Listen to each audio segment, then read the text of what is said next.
Good afternoon, everyone, and welcome along to Saturday afternoon amateur footy here on VAFA SEN's Match of the Day. It is Derby Day here, and our travels take us back to the University Oval, where the latest chapter in a storied rivalry is about to be written. The University Blues have just kept on keeping on in 2026, backing up a stirring win here at Old Brighton a fortnight ago with a gritty win at St Bernard's against the Snake Pit last week, thanks in no small part to a 9-goal haul from James Stewart. The Blues enter today sitting in second place on the ladder and can further entrench themselves inside the top four with victory this afternoon. The University Blacks, meanwhile, sit at the other end of the table, sitting just one game clear of the relegation zone. But the Blacks have started to get things clicking into gear in the last fortnight, pushing Old Zaverians all the way on the road before beating Old Scotch here last week. Can the Blacks frank their recent strong form with a major scalp here this afternoon? We're not too far away from finding out. This is VAFA SEN Match of the Day. Thanks to William Buck. Matthew Donald with you again this afternoon. And our expert commentator in this match is the two-time premiership coach and three-time Coach of the Year with Elsternwick, the one and only Hugo Higginbotham. Hugo, welcome to you. Hello, Matty. Great to be here at Uni Oval in the heart of, where are we? We're probably Melbourne, Carlton. It's beautiful, though. What a great day for footy. Barely a breeze, ground in inconsistent form, but guess what? They both got to play on it. And the derby, the rivalry, Matty. This one is one that you pencil in the calendar at the start of the season because he's always a ripper. Now, let's break down. Are you a Derby or a Derby guy? I'm a Derby. You're a Derby? I'm a Derby. I'm on the eastern side of Australia. I know there may well be some listening in the western half of the country that say something other than Derby. Okay. Well, anyway, Derby. I flit. I'm in the breeze. But there's a couple of things about it. So, form goes out the window, Matty. Form absolutely goes out the window with a game like this. Both sides are up and about for ish. The emotional motivation pushes the teams to elevate. You don't want to have a stinker on a day like today. You want to be talking about this day in 15 years' time.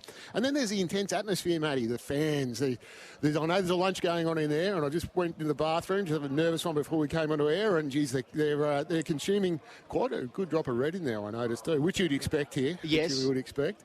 And then for the players too, it's heightened aggression, the drama. You know, it's one of those things that you're motivated by the pressure to improve, and you don't want to be that player that lets the other team down. So we've established a couple of facets of rivalries from your perspective. Firstly, form goes out the window. Yeah. Now, were you someone that, as a coach, lent heavily into the emotion of the day, or did you try to treat it like like normal business, any other game? How did you approach it? Oh, you can't ignore it. You can't treat it like any other game because it's not. Because it's a game that you're already emotional before you get out there. And I'm saying emotionally, you charge, you're heightened, you're ready to give that little bit extra for the day because it's something that builds, and it's hard to describe, but I'm still getting excited now about some of the rivalries we had. And everywhere you look at a rival, even the crowd, that's a big part of it as well. They're a barometer of how your team's going. So, yeah, you have to lean on it. You've got to acknowledge it, and you've got to try and harness it. Your favourite rivalry moment? We used to have a massive rivalry with South Melbourne, and when I was coaching Elsternwick, and that was, I don't know how that evolved, but we had 17 fit players who held on to a 4-point lead for about 19 minutes in the last quarter. Just the intensity and the crowd was going off its head. It was amazing. And yeah, that was a good one. I think that was actually the first game I coached for Elsternwick. Really? It was, yeah. And there was already an ingrained rivalry. It's still going to this day. Well, sometimes you just can't beat the original, I suppose, in terms of the first. So no, that's a terrific memory for you and the players who played that day. Hopefully, we get something similar here this afternoon. Joining us later on in the call, one of the best in the business, Andrew Holmes. He'll be with us in the commentary gantry a little later on. This is the pre-game warm-up thanks to Holmes Glen. In the meantime, leading provider of vocational and higher education with 40 years experience and more than 140,000 graduates. It's TAFE at its best. The two coaches of these university sides, Matt Smith of University Blues and Dale Bauer of University Blacks, will join us very shortly. But before we listen to those chats, Hugo, for Hit IQ and its game-changing Protect Concussion Management System, let's take stock of where these two teams sit. Yep. Both coming off vital wins last week. The University Blues, which we called on Match of the Day, a 43-point win at the Snake Pit against St Bernard's. University Blacks here, a 28-point win over Old Scotch. What do you make of those two clashes? that game we called last week, it wasn't pretty at some stages, but they really grounded out, and it was an impressive victory in the end when you look at the margin, because it was so highly contested, still to be able to get that score on the board. The Blues have a great use of ball. They're very strong behind the ball as well, so you focus on their forward line because, Stewart kicked 9 last week. Could have been 10 if you didn't go for that stupid run around the corner, but and he was marking everything. But they're very strong behind the ball. All their attacks start from behind the ball. They have a really good lateral ball movement, great intercepting marks, usually started by O'Shea, and then they'll fan out and they'll just pinpoint passes, and then they'll get to about the middle of the ground, and then it's a slingshot, goes very, very fast. So that's how come Stewart can get so many one-outs. And if Stewart's got 2 or 3 on him, that means there's loose players around, so they use them as well. So it's a good format. I'm not too sure with the condition of the ground today whether they're going to be able to really use it to a full effect, because it's inconsistent. So we've got a lot of muddy patches where if the ball bounces on that, it'll stick. It won't bounce back up. But then you've got some firm patches where it's a little bit... So they're going to have to be very careful. The centre is heavily chopped up out there. So any inside 45s will have to be... Probably you'd have to go around that, because the last thing you want to do, you'll be able to mark it in it, but it's going to be very hard to get sure footing to have a good kick forward from there. So you'd be a little bit concerned about that. And then, on the other hand, the Blacks, I can't get a read on the Blacks, Matty. Their best is very, very good. They beat first one to conquer Fortress Brighton. Yeah. So that was an amazing victory. And then some poor performances probably by their inconsistent, I would say, is probably the best way to describe it. Yeah, sitting with a 3-6 record at this point. That win takes them out of the relegation zone. The Blues move to 7-2. And we've just seen Matt Smith's just out there, the coach of University Blues, with his team at the moment, and Joe Furphy is there in the ruck, and he's one of 4 changes. He comes back into the lineup for the Blues alongside Brad Ebert, Charlie Cotter, who's back from VFL duties, and Jack O'Sullivan, 2 returns for the Blues. A couple of sizable outs in terms of names that impact. Taylor Duray, Jeremy Goddard, Archie Sinnott, and Ollie Hayes all making way. I caught up with Matt Smith, Uni Blues, a little earlier on this afternoon. Let's have a bit of a listen to that chat. So I'm here with Matt Smith, coach of University Blues. Matt, it's a big game today, the Blacks and the Blues. How are you feeling ahead of it? Feeling good, good energy. Toos have had a good win out here, so they've set the tone early for us. But it's a good energy here. The boys are feeling good down and underneath. We're just ready to get stuck in. Scrappy win for you guys last week. You joined us in the post-match. How have you sort of reflected on it in the days since? We didn't too much. We moved on pretty quick, to be honest. As I said last week, we take the win and we moved on and sort of set our sights for this. And obviously want to clean things up, but we know that we weren't at our best last week. So we just focused on what our best looks like and trying to get back close to that. And in terms of the Blacks, they came off a good win last week against Old Scotch. What do you think will be the keys to stopping them today? I think it's just trying to control the play. They like to get a lot of numbers around stoppage and around the ball and around the contest and sort of scrap it out a bit. If we can get the ball a bit on the outside and control the tempo of the game and make it a bit of a kick-mark game, I think we should be able to get on top. But if we let them get on top in and under, it'll be a scrap all day, and that plays to their strengths. A couple of changes for your boys, some key outs, but Brad Ebert and Charlie Cotter headlining the ins for you. They're pretty handy ins. We're certainly excited to have them both back in. So, it's like for a lot of the ins and outs. So, nothing changed for us. It's just sort of next man up for us, and we've got a lot of confidence, obviously, clearly in Brad and Charlie, who've been in excellent form and come back in, and we'll back them in. Matt, thanks for your time. Best of luck today. No worries. Thank you. Matt Smith of University Blues, his team going for 5 wins in a row this afternoon here, Hugo. And we said they're sitting second in the ladder at the moment. There's a number of teams that are trying to chase down Old Zaverians at the moment for a spot in the top 4, and they're one of them. And if they can get another win here, big win today, they'll put themselves in a very good position to at least make finals and wouldn't rule them out of making the double chance. No, they're tracking that way, Matty. Just need to keep this really good run of form going. Those changes are pretty much a like for like. I think Duray, Ebert, similar sort of players. Charlie Cotter coming back in, a little live wire. It'll be excellent to watch today. They're going really well. Can they keep that run of form going? Which I think, look, their system and their structure stands up. That's really good. The way they move the ball. And they're very dangerous forward of the ball. So they've got a lot of avenues to goal. Yeah, no, they do indeed. They're well stocked across the board. And as we say, 4 winners in a row. But as you say, form flies out the window when it comes to Derby Day. And the University Blacks, even though their record doesn't suggest that they're one of the heavyweights in the Premier Men's this season, they have certainly tossed up some results that have stunned the competition. They've actually beaten last year's grand finalists. Yes. They beat Old Brighton down at Fortress Brighton, and they knocked off Old Scotch here last week. And their coach, Dale Bauer, spoke to me a little earlier on. He had a lot to say, but we might just be able to fit it all in. Here with Dale Bauer, coach of University Blacks. Dale, Derby Day today. How are the nerves? Pretty good. Yep, ready to go. Bouncing off a pretty good win last week against Old Scotch here. What were some of the takeaways from that you want to try and replicate here today? The contest stuff was fantastic. We were really hard at the footy and had a lot of energy, and we want to bring that again today, yeah. And for your opponents today, the Blues, they've been pretty good this season, coming off a big win last week away from home. The keys to stopping them? I think just getting that supply to their big forwards, and they've obviously got a lot of different tools to get the ball forward and ways to move it forward, and we're going to try and take that away and get some score on the board ourselves. A couple of changes for you this week, but the big one away, Macking back from that toe injury that he suffered in the Big V game. Must be good to have him back. It is. He's a good player. All right, we wish you the best of luck, Dale. Thanks for your time. Thanks, Matty. Good on you, mate. Dale Bauer, coach of University Blacks, away Macking, one of three changes. He, Hugh Kerner and Thompson Clare back into the lineup. Joel Ernest, Ben Oliver and Zach Darkus making way. It was away Macking. He suffered that toe injury sliding into one of the buildings that were just a bit too close to the boundary line at Norwood Oval. It's a very straight boundary line. Yes. There's not a lot of room at that venue out in South Australia, but he's back, and that's a big boost for the Blacks. It is, and what a better way to describe him than a great player. Just about sums it up, doesn't it? It does. There's no need to... he doesn't overuse words, does he? No, he's complete opposite to you and I.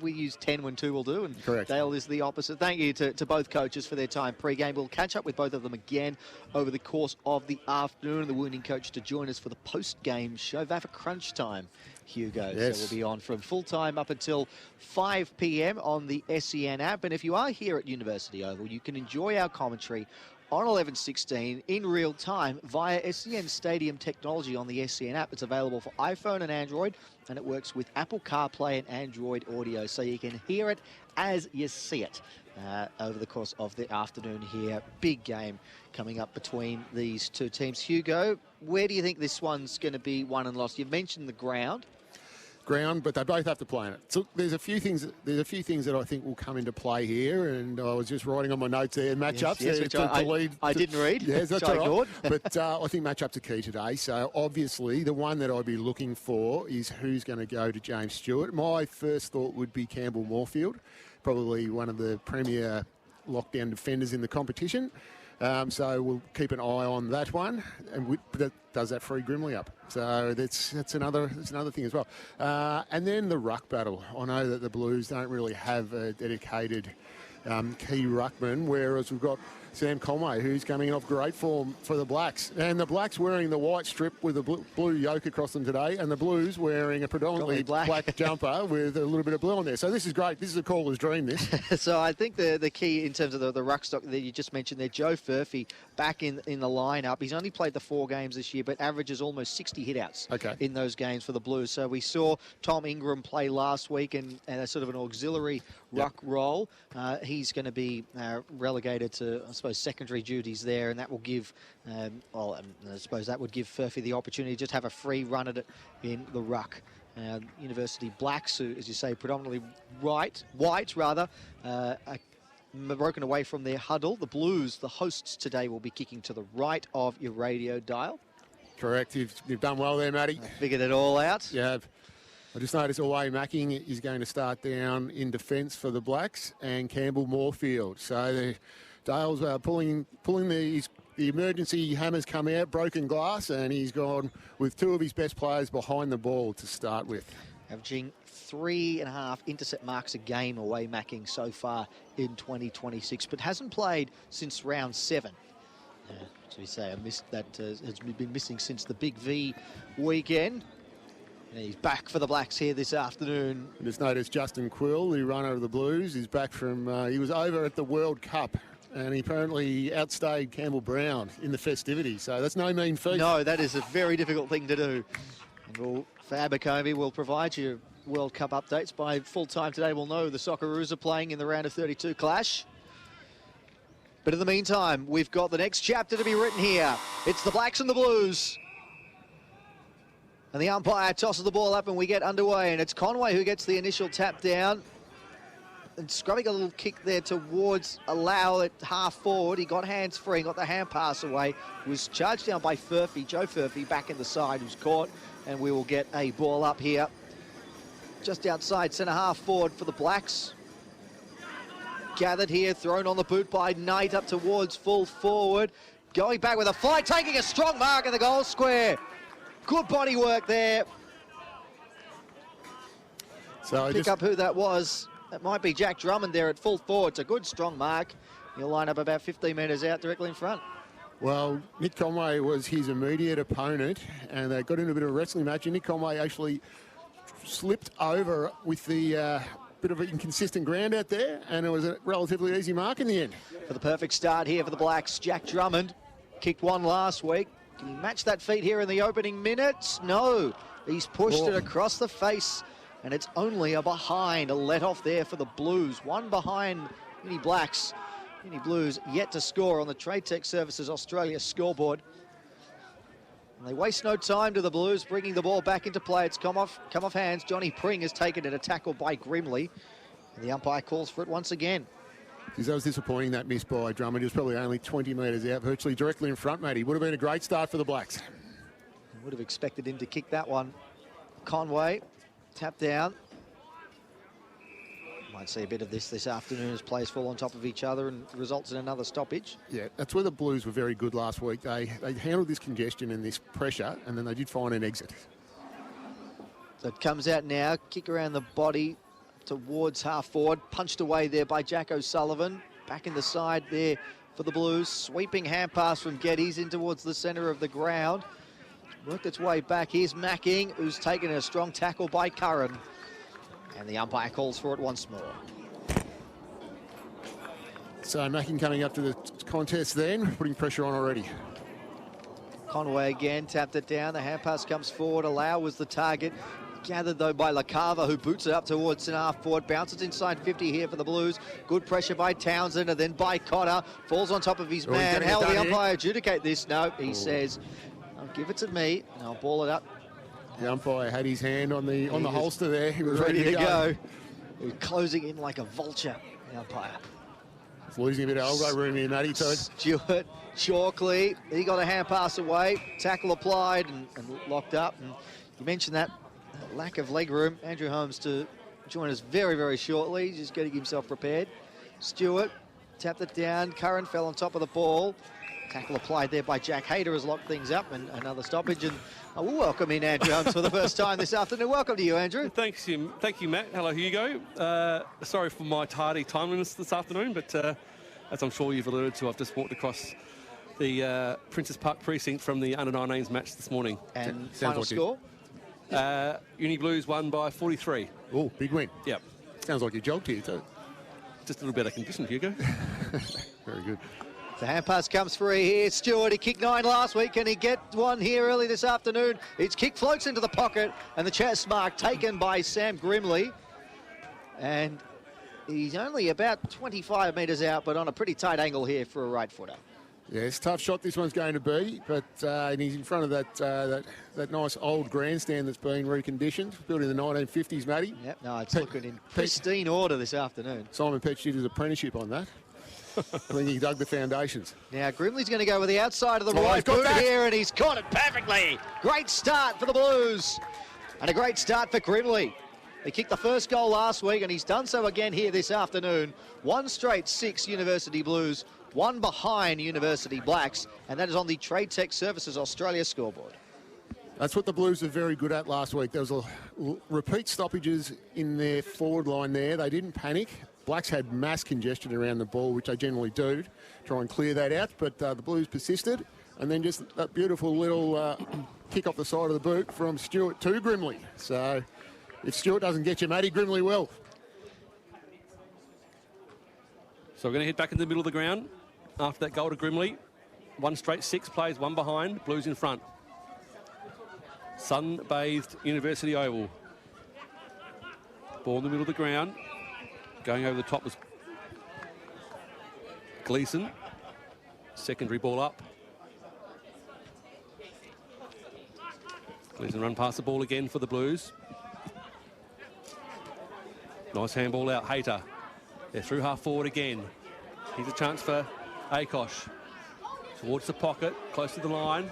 Almost got it back again in the 1-2. Here is again Acosh. Handballed into space at half forward. The Blues have got numbers out wider. Kick around the body is going to come from the boot of Will Furphy, but it's wide. And he misses to the near side. Liking the look of Acosh up forward there. He's just got dynamite hands, keeps his feet really well, never goes to ground. Very important on a day like today where you've got inconsistent footing out there. Even though it's nice and sunny, it is slippery and patchy mud out there, which will have an effect. You'll have to pardon me, Matt, if I do jump into some under-19s players. I've just watched 44 players, 22 of them wearing exactly the same jump as what we've got here, so bear with me for the first quarter. Now, you're forgiven in advance, Andrew Holmes. Chalkley and Moorfield just happy to play kick on the full back line. Now the skipper for the Blacks has it in defence again, and he goes with a kick up the line, and that's a nice mark taken by Oscar Broderick. He's found plenty of the football this season, coming off 28 touches last week. Broderick goes with a kick down the line, and it's going to float with the boundary line, and it's going to go out of bounds on the full. Kick to be taken by Joe Furphy, who's going to be right in front of us, bringing the ball back into play. Back in the side, Furphy this week, and Blues will dearly love to have their number one ruck back at it this afternoon. Sets a kick up to half forward, and there's away Macking. Oh, he didn't take the mark. The umpire didn't pay it. Doesn't matter too much, though, because the Blacks still have the ball. The kick finds Moorfield on the back flank. Moorfield. Deep defensive position here for the Blacks. Short enough, hard up against the line. Finds Lockie Knight. He handballs quickly. In fact, it's a kick, in fact. Mark's being taken by Clark. They switch the ball to the middle of the ground. Can't gather at the first take. Blues are there to pounce. Tough footy to win at half forward here for the Blues. Umpire calls play on. Now says I'll have it. And he'll toss it in the air. Blues taking away every option for the Blacks there, so they've had a lot of trouble trying to exit their D50, and as a result, we see that inside 45 turned over. Ball up again. Out of sight of the ground at University Oval. A lot of Blacks around the footy, outnumbering the Blues in this contest. Can't win it, though. Umpire says, give it to me. Blues are content to let the Blacks go to the contest because they're setting up behind the ball. Got a really good press and zone. So it was Furphy that time, won the tap down.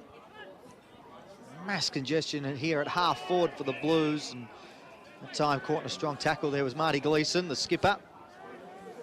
And eventually taken down. We'll do it again, that time Conway for the Blacks.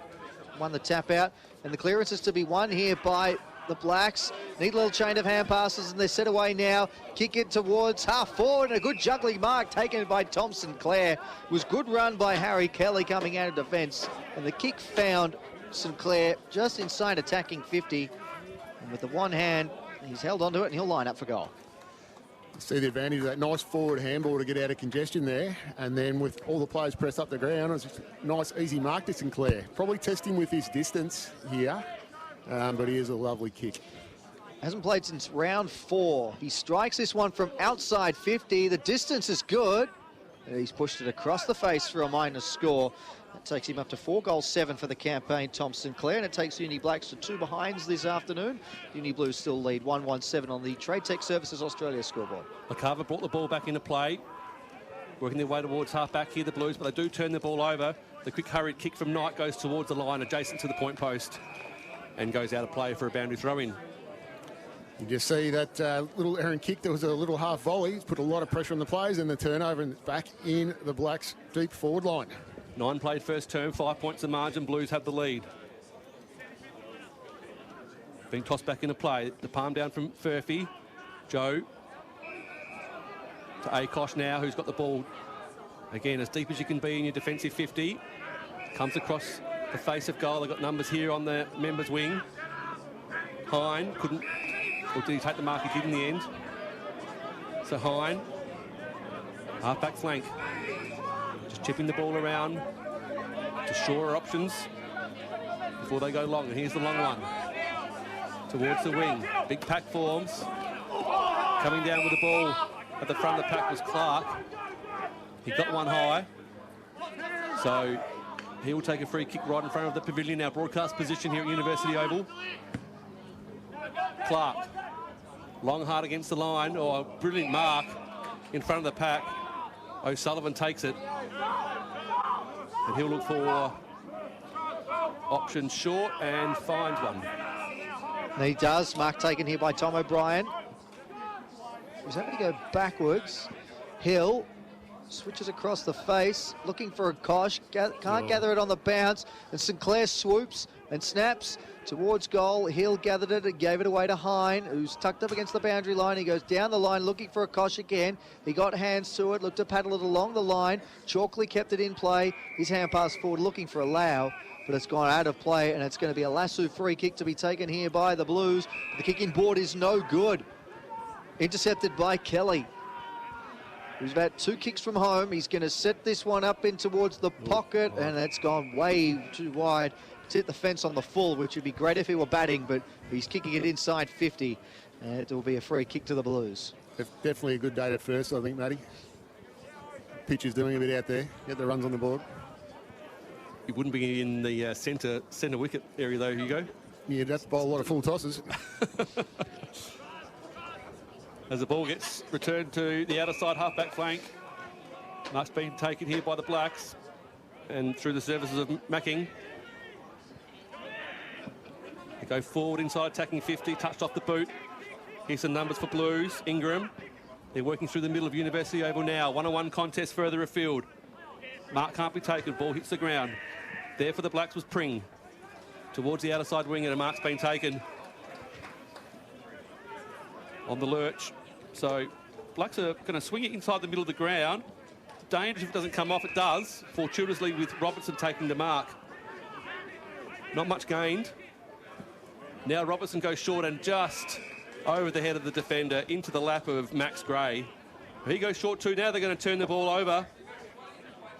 Probably should have had a shot for goal. Ball at half forward now for the Blacks.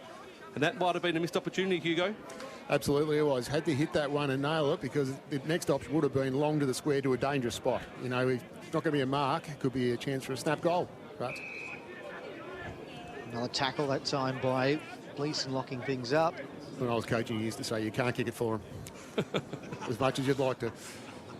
Conway. LaCava might have been held there by the arm. Umpire saw it differently. And it will be another stoppage. It's a mass congestion around the ball here. 1-1-7 plays 2 behinds here in this opening quarter.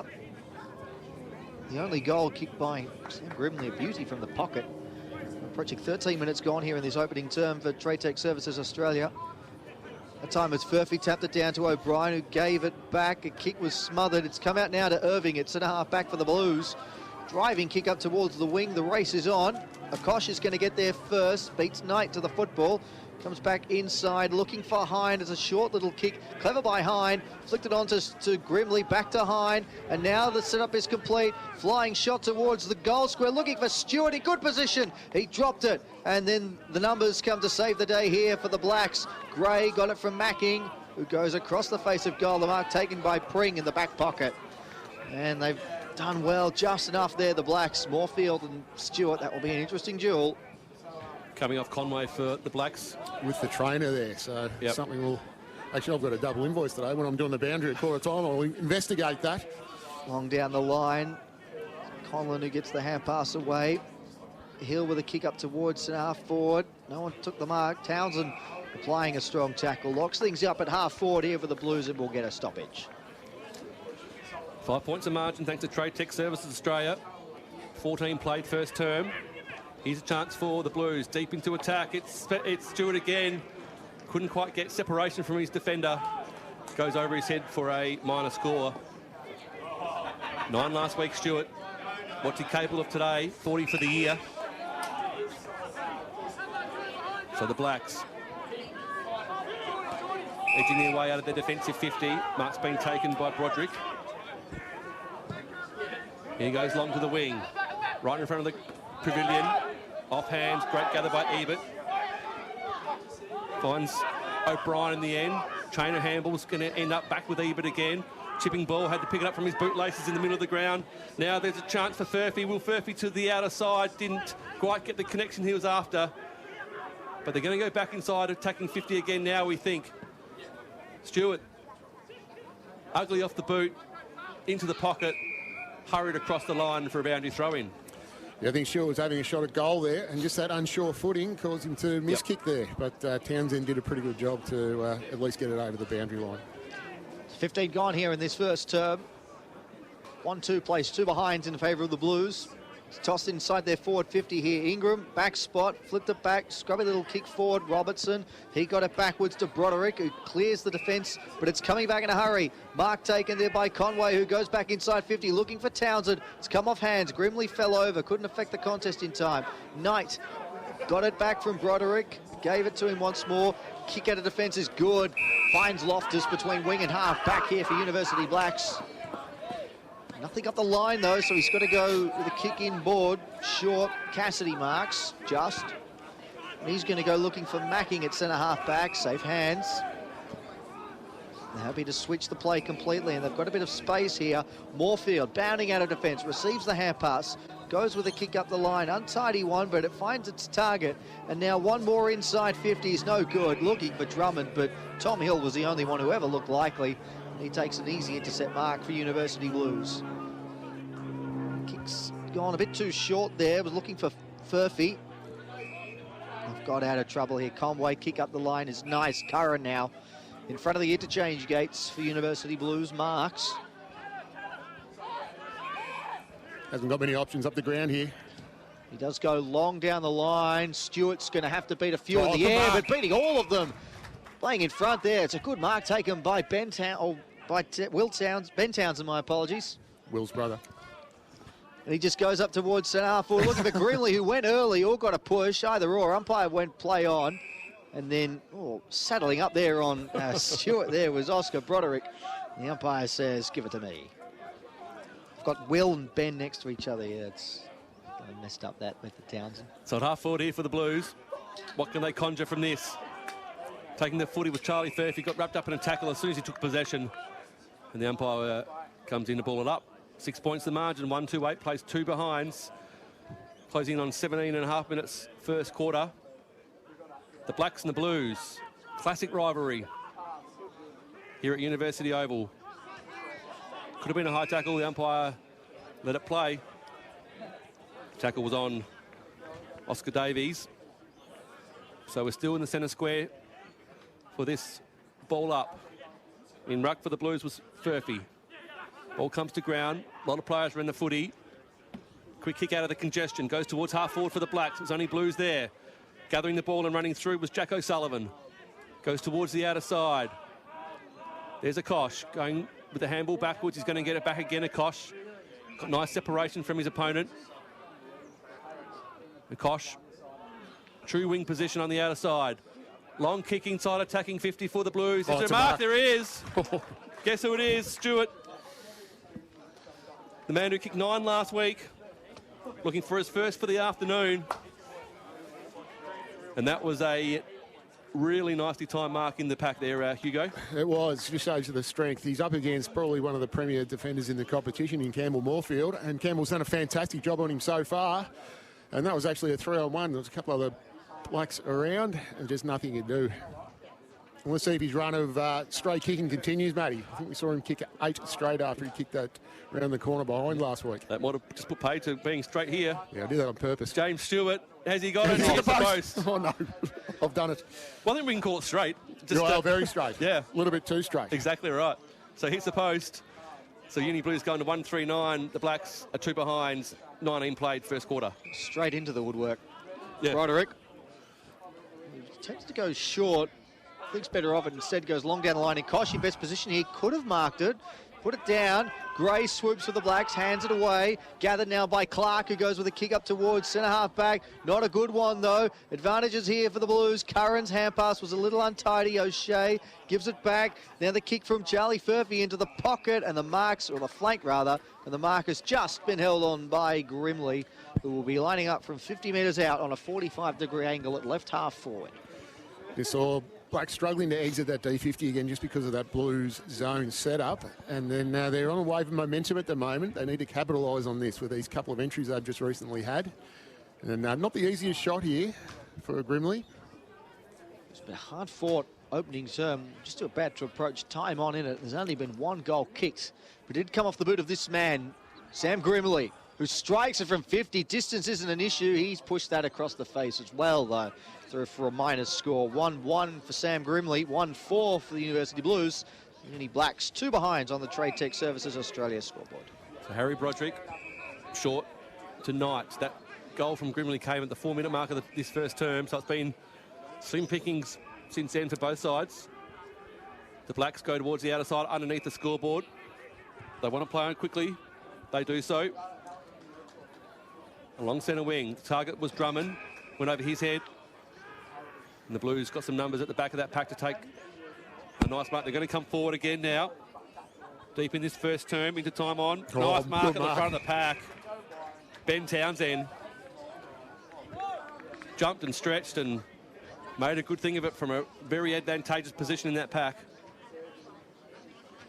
Great player, Townsend. He plays tall and small. You can just see the way he really got above his head and guarded the space well. So not a bad third forward to have. Almost the identical position Grimley was in a minute or so ago. This time it's Townsend. On approach. Got right under the kick. It's going to fall just short. It actually goes across the... It's a goal. It's a goal. Gee, from this angle, it was tricky to pick. Looked like it was going to fade across the face and fall short. But all's well that ends well. And that's a goal to Ben Townsend. Uni Blues second for the day, 2-4-16. The margin is out to 14. Uni Blacks 2 behinds, 21 and a half played. It was a great goal by Townsend after a very impressive mark. But they needed that, the Blues. They had a wave of momentum. They had multiple entries in a row. So reward for some effort there and putting the Blacks back line under a lot of pressure there. So Campbell Moorfield trying everything he can, but he can't be on everyone out there. So some of the other defenders need to stand up in that situation. 14 goals for Townsend so far this season. Back in the middle, Broderick fell to ground, slapped the hand pass forward. And then LaCava playing a strong tackle. And when you kick a brilliant goal, Hugo, and you're in good form, what do? You sprint to the bench from the back pocket. That's exactly. No idea why they do that. That's exactly what's happened there. Kick up towards centre half forward here for the Blues once again. Chalkley did well. Hand pass back to Robinson, who fans the kick out wide looking for Knight. Couldn't mark it cleanly. Now he's got a problem. The ball hits the deck and it's pretty tricky conditions here at University Oval. Well, going in hard there was Knight on Stewart. Umpire wave play on. Moorfield up a step down the line. He's got it out of there, but only as far as Tom Hill, who's marked for Uni Blues. Who's running with the socks up this afternoon, Tom Hill. And on the left boot, sets it up towards the half-forward flank. Flying in from the side there, Furphy, no mark. Hand pass now looking for Stewart. Oh, he was thinking about the World Cup there for a second. Flirted with the hack off the ground and then decided against it. It run past him, and eventually it's gone out of play, boundary throw in. Blues have been very, very good with their intercepting mark game off half-back today. So they need an answer for that. The Blacks, they need to run and carry through that and try and get through that line that's virtually impenetrable at the moment. Right half forward now for the Blues. Conway grabbed it out of the ruck, got the hand pass for Broderick. Straight to LaCava, though, who sends it inside 50 for Uni Blues. Grimley is down there. Robertson with the spoil. Hits the deck now. Curran's there. So it's Furphy. And that's gone out of play now. Has that gone out on the full? I think it did. A couple of Uni Blacks players appealing for out in the full. And we're going to have a discussion here, the umpires, and they decide boundary throw in instead. Right forward pocket for Uni Blues. Deep. Sorry, Hunty. It's going to be a little bit of a bonus there for the Blues. Keep it in their forward half. Spent a lot of time here recently. Deep first quarter. 14 points is the margin. Blacks are trying to run it up through handball from the half-back line here. They do so now. They kick towards the outer side wing. First one there for the Blacks is going to be Geddes. Gathers, steadies, and kicks, but turns the ball over. Blues have got some numbers everywhere here. Ball at ground level, hard ball to be won on the outer side. In fact, no one wins. The umpire says, give it to me. 24 gone, nearly 24 and a half. Good crowd in. Nice day for footy here at University. Again, jumping on top of that pack. Locking it in was Hugh Curnow, and we'll do it all again. I think we're on world record pace for contests at the moment. Just notice the trainers are attending to someone for the Blues at half back. I'm having trouble clearing this ball here, Matty, so take it away. I'll do my best, and an injury update will be for the Sport Victoria. We'll get a name and a number associated with that player in just a moment, but they're making their way off the ground as we speak. Conway grabbed it out of the ruck, was dispossessed straight away, though. A whole bunch of players diving on top of the ball. One of them is Jack Hayter. The Blues players are really struggling to get to the bench there, so they're one down out there at the moment. You can see Mo Akoshu just dying to get out, and he breaks it. He's gone early. Conway, front spot. Hand pass comes back now to Chalkley. Gives it in board, and he was looking to get the hand pass back there, Chalkley, but he won't get it. The Blues will instead. Curran up towards half forward. Mark taken here by Furphy, who goes with a kick inside 50, looking for Stewart, who marks strongly out in front of Moorfield. And James Stewart will line up for goal, this time to open his account this afternoon. Slight angle, only about 30 metres out. Just notice that was Charlie Furphy who's gone to the bench for the Blues, who's now with the trainers and not looking in a good way. But very strong mark there by Grimley. So nothing Moorfield could do with that. Just a kick out in front, and from Stewart, and Stewart found the space. Stewart, he's had a sighter already in this opening term. Looking for his first of the afternoon. No mistake this time for James Stewart. He picks up right where he left off from last week. 9 last week. And 1 already this afternoon. 26 gone here in the opening quarter, thanks to Trade Tech Services Australia, an industry leader in the turnkey installation of major infrastructure. They make it happen. Uni Blues 3-4-22, Uni Blacks 2 behind. And for Hit IQ, here's Hugo Higginbotham. Seeing similar things that we saw last week, matey. We're seeing a lot of congestion, repeat stoppages. The Blues don't panic about that, but they grind. They just grind away at it, and as soon as they find an exit, they'll use that, and then that was a beautiful hit up into the forward line there. So they're continuing their good run of form at the moment. The Blacks really need to try and just get some hand-on-ball time and maintain possession, and they need to get that ball through half forward where they're really struggling at the moment. Conway and ruck for the Blacks. Got the tap down against Ingram. Umpire will come in and ball it up to goals to Stewart, Grimley and Townsend in the first quarter. 27 played, 20 points the margin.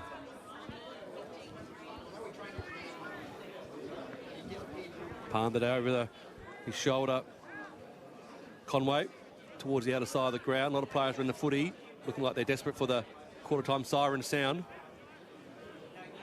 Massive congestion. Ball not coming out on the bottom of that pack, and the umpire says, give it to me. We'll do it all again. Conway that time. Quick kick from the pack goes towards the outer side boundary line. Therefore, the Blues was O'Shea. Again, a lot of players, and the umpires found a free kick on this occasion for holding the ball. And that will be all for the opening quarter. As we go into quarter time, the margin, Matty, is 20 points in favour of the Blues. 3-4-22 plays, 2 behind the goal scorers. That, Andrew just mentioned them a moment ago. Sam Grimley, Ben Townsend and James Stewart for the Blues. And for the Blacks, they're still looking for their first goal of the afternoon.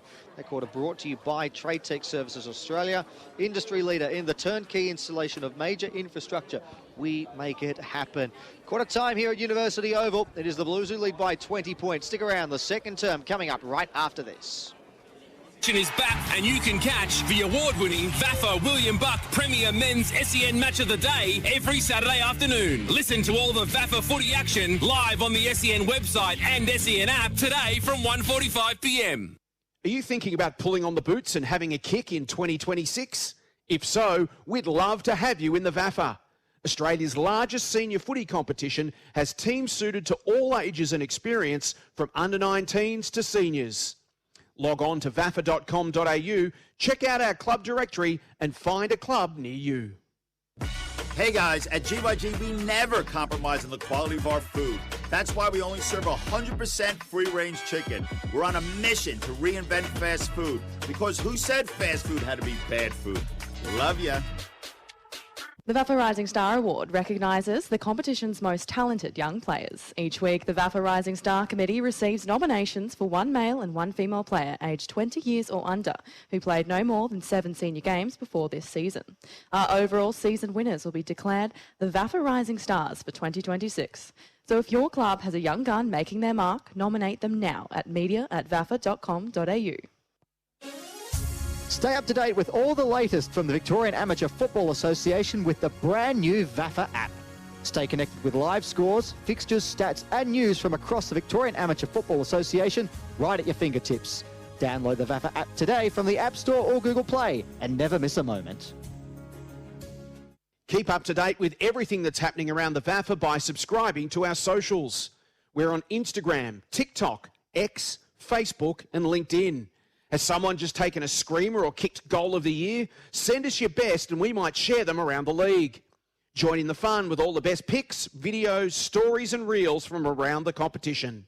They're all on VAFA socials. Search VAFA and VAFA Women's on your favourite platforms. Listen in to the award-winning VAFA William Buck Premier Men's SEN Match of the Day this Saturday afternoon on SEN's new no-delay streaming product, SEN Stadium. That's VAFA Footy, live with no delay, Saturday from 1:45pm. Listen via the app. Quarter time here at University Oval. This is VAFA William Buck Premier Men's Round 10 footy on SEN's Match of the Day and on the SEN app. And it is the University Blues who lead by 20 points at this stage, 3-4-22 to 2 behinds.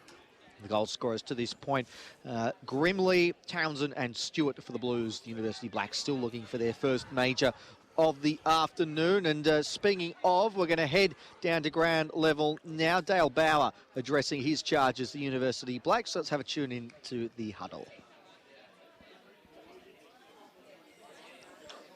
In fact, we won't do that, actually. That's okay. We'll see if we can... All good intentions. Yeah, we'll see if we can at least get to Dale Bauer on the way as he makes his way back towards the boundary line. What we will do, though, Andrew Holmes, who's with myself, Matthew Donald, is we will go around the grounds for Abercrombie for Premier Men's. And I tell you what, there's some interesting scorelines to come out of this one. We'll save the best for last at this stage. We know about what's going on here. At Turek Park, Old Severians and Old Haileybury, they're locked at 3-1-19 apiece as things stand. St Kevin's have got the jump on the T's, 5-3-33 to 1-1-7 at TH King. Don't have a score for you at Scotch College between the Cardinals and the Snow Dogs, an important match in the relegation stakes for that one. But can we just go to Brighton Beach Oval for a second? And I can only suspect that Caulfield Grammarians have had the advantage of the breeze in the first quarter. 4-6-30 to 1-2-8 the Fields. If anyone's been to Brighton Beach Oval, Matty, they would be very surprised to hear that there isn't a breeze down there. So normally one team has it every quarter because it's just such a gusty ground. But yeah, that does look like that's the case. You have to wonder, though, 4-6-30, whether that might come back to haunt them. We might try again, Hugo, with Dale Bauer. No, strike two. That's okay. Well, Hugo, I reckon there's some of the best questions he's ever asked, and he's got no idea that none of them are going to wear Hugo Higginbotham at the moment. But no, we do appreciate his efforts. As I said, he's charging us twice this week as he's doing special comments thanks to Hit IQ, and he's running the boundary this afternoon too. So that's he's going to be a very busy man throughout the course of the day, is Hugo. The Uni Blues, Matt Smith, still addressing his charges. Yeah. The Blacks have all broken away. They're all in position. They're ready to go. They're still in a huddle, the Blues. That's interesting. It must be something from the club because I've just come, as I said earlier, from the game across the road at Crawford Oval, the under-19s match, and the Uni Blues boys were kept in their huddle for quite some time as well. They didn't go down into the rooms at half-time because it was about a 200-metre walk from the ground to the pavilion. But it must be something in the waters at Uni Blues today because the same thing happened earlier. And now the umpire has just given the players the hurry up. Yeah, he's blown the whistle. He said, "Come on, fellas, we don't have all day." Hugo Higginbotham's back with us in commentary position. Hugo, there was some great interviewing. Would you transcribe any of it? Yeah, he swore a lot, so I'm glad you didn't hear that. No, basically he said they're struggling to take a little bit of territory at the moment. The Blacks, they probably need to slow down a little bit on those entries and limit a few of those turnovers, and more pressure on the Blues when they're coming into the forward line. So it's a little bit too easy for the big forwards who are having an impact at the moment. But it's more about taking territory and not panicking when they've got the ball. And how good is technology? Technology is great when it works. Yes, absolutely. It's great. Yeah. No, it's terrific stuff. I'm got glad the shoes we're all dirty for nothing, mate.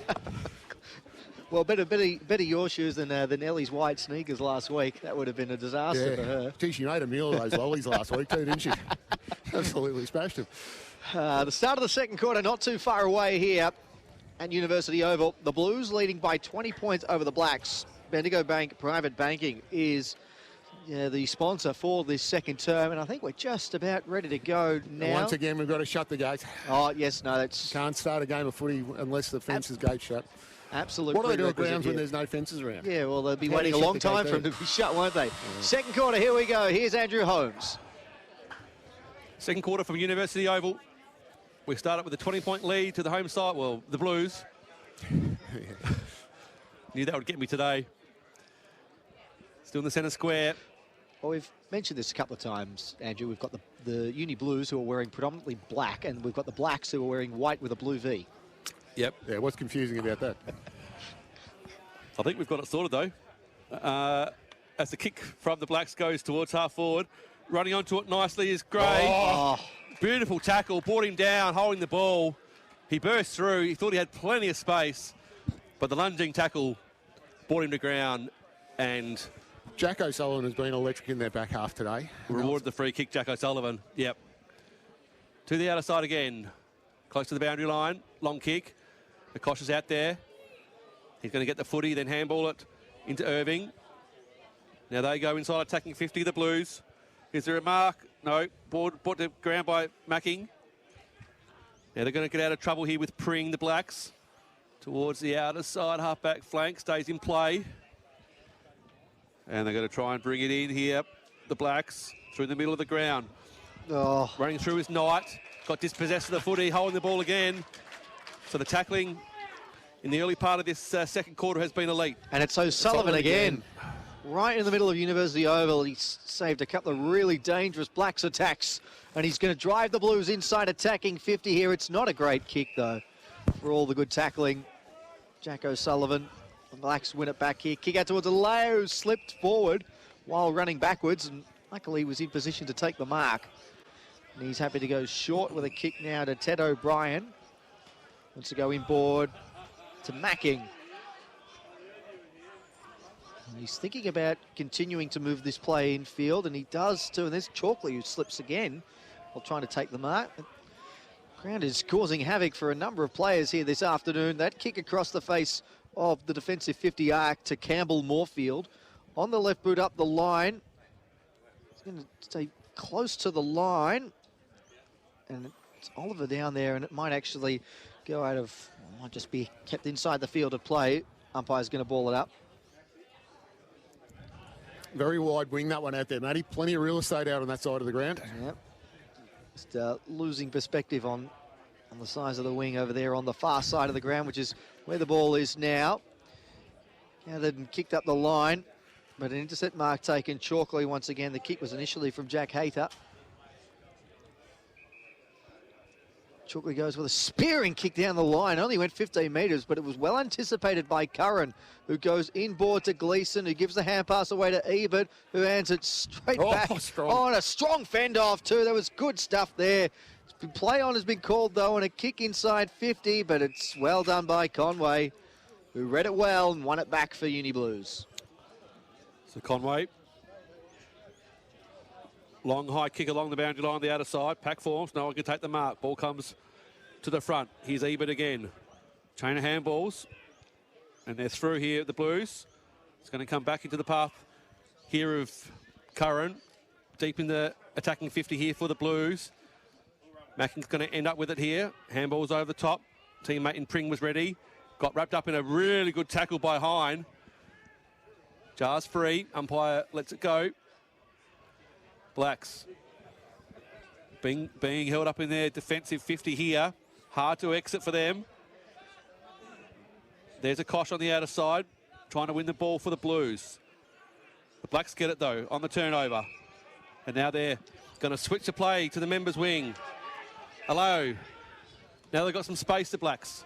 Plenty of space in front of them. It's an open forward line. Mark's been taken by Loftus. He wanted to get around the tackle. Almost didn't, then did again. Handball now is going to end back with Loftus. It came from a teammate, but the umpire says you try to bite off more than you could chew, and then just didn't chew fast enough.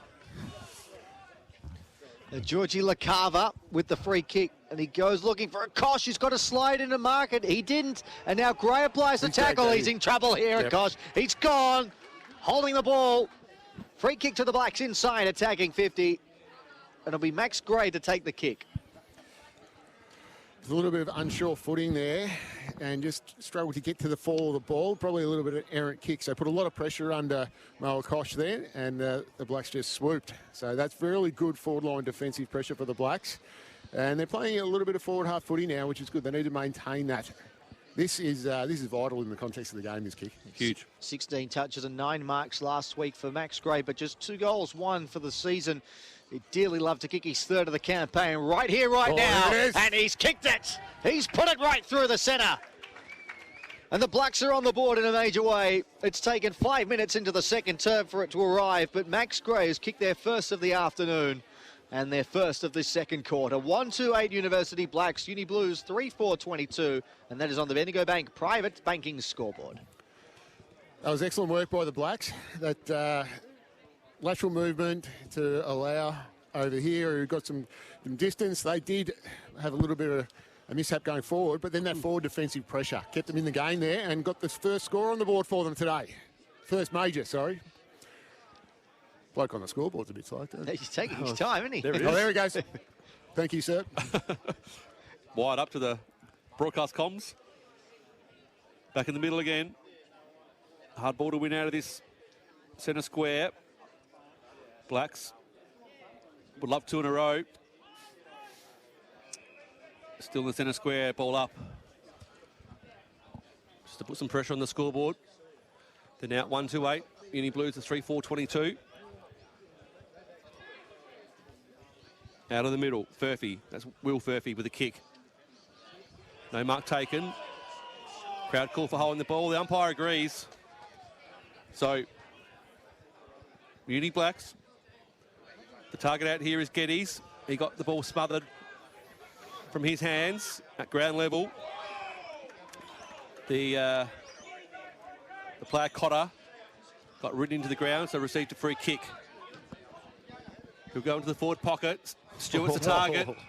That was very strong by Moorfield there. Moorfield just used the hip and used the body to displace Stewart for the marking contest and did it very well.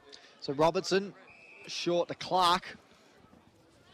Happy to chip it around to the defence here. Back to Stewart, who's in the defensive goal square for the Blacks. Moorfield was running alongside him for the hand pass, but Robertson decides just to hold on to the footy for a little longer. And eventually goes short, too short to Moorfield. Umpire wave play on, but Moorfield in enough time and space to go with the kick down the line to Chalkley, who got over the top of Irving to take a nice mark at half back. And back to Robertson.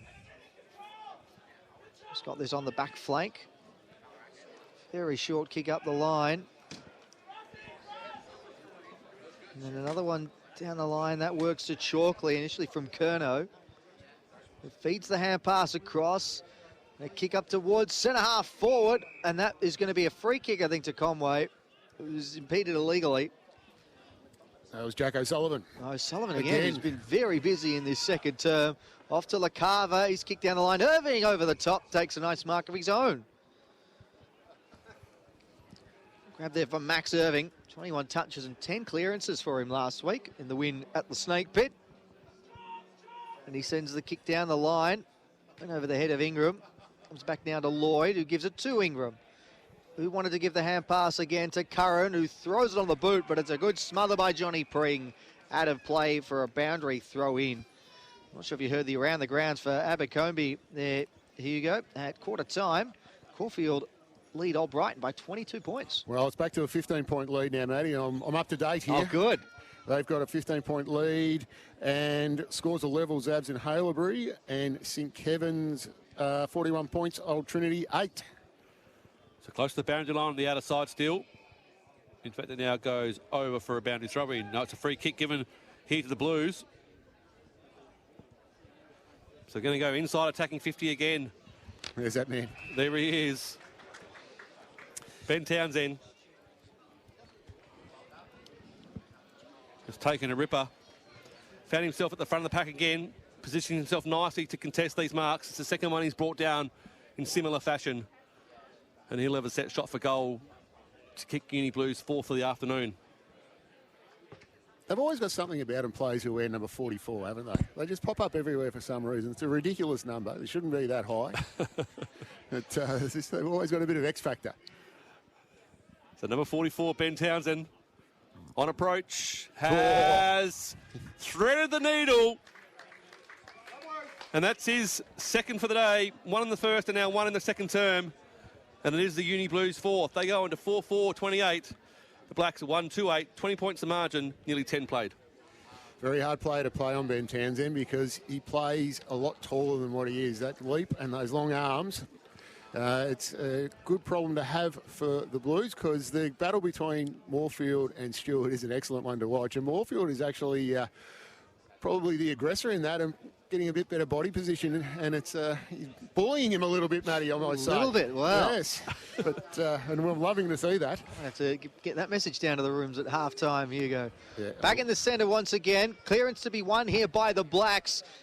Kick inside 50, and it's O'Sullivan again, who's been everywhere in this second term. The mark, it was Loftus who launched it inside 50 for University Blacks, and he goes short. Ebert's got it. Called to go by the umpire, so off a step, he sets a kick up towards the wing. Well done. Yeah, now Irving's got it. He got the hand pass from McCosh, and he runs up towards an half forward. Kick over the back, looking behind, who's got it. He's still too far out to score here. He's got a one-on-one. It's James Stewart. The kick doesn't find him at all. Comes out towards the half-forward flank. Townsend, who's got on the paint of 50, sets sail for home. Johnny Pring in best position always. Took the mark. Pretty comfortable in the end for the number 88. No many 88s that have cropped up. Hugo? No. But they're twice as good as the 44s, aren't they? Are they? The Lockie Knight. How do you end up with number 88? Surely there's not 88 players. Long down the line, and Leon Aleo marks. We might do a half-time quiz if you want to name the best 44s you can remember, Hugo. Matt Wouters for Pakenham played with him. Chalkley on the half-back flank, the kick-in board, and he wants to do so further. They want to go up the corridor here. Goes to Macking, loops on over the top. Now Cassidy. That's about a 7-metre kick. The umpire duly called play on, and Furphy climbs over the top and applies the tackle, or Hayter rather, and has called for a stoppage once again. That was just a victim of the sloppy centre square there. Yep. Oh. So out of the middle, almost threw it on the boot before it even hit the hands. Comes out to the broadcast wing. Here's a chance for the Blacks to go forward. Aleo, but intercepted nicely by Ingram. They're going across half-back here. Gleason's got it. Goes wide again. Now they've got some space on the outer side. Akosh is going to end up with it on centre wing. Takes the mark and just looking for options, just slowing things down a fraction. Now goes with a kick. Kick to a 2-on-1 against the Blues, but good enough to win the footy was Joe Furphy. Back in the middle of the ground, Blacks have got some numbers. They've got Knight out here all on his own. If they want him, they find him. So Knight kicks towards half forward, over the head of a teammate. That was Davies. Ball at ground level, player stack on. Umpire says give it to me. He was unlucky there, Tom Sinclair. He had his mullet ripped off in that marking contest. So, but anyway, umpire saw fit to play on. Ruck contest. Grimly for the Blues. A lot of players on top of the footy here. This is not going to come out. And we'll do it all again.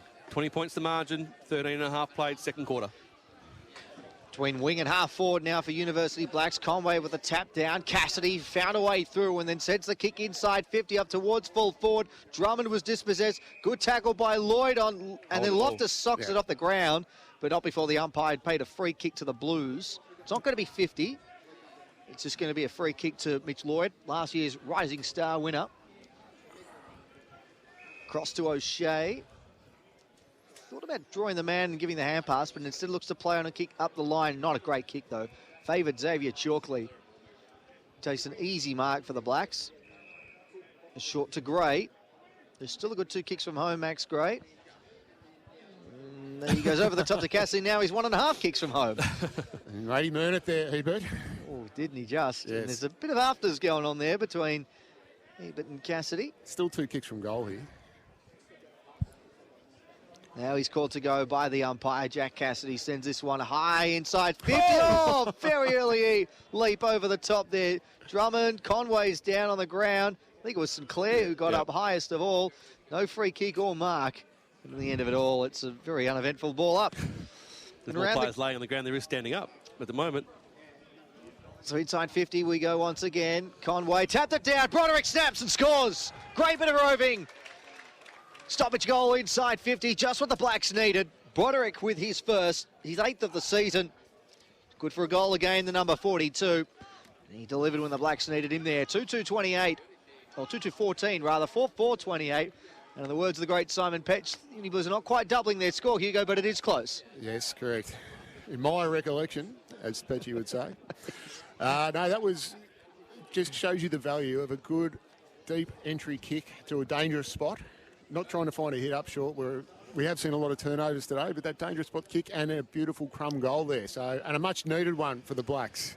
We just sort of stay in touch at this stage. And around the grounds for Abercrombie, gents, for the World Cup. Egypt 1, Iran 1, 86 minutes gone. If it stays that way, Australia will play Egypt in the round of 32. Belgium are beating New Zealand 4-1. Bloody Kiwis. They've let us down again.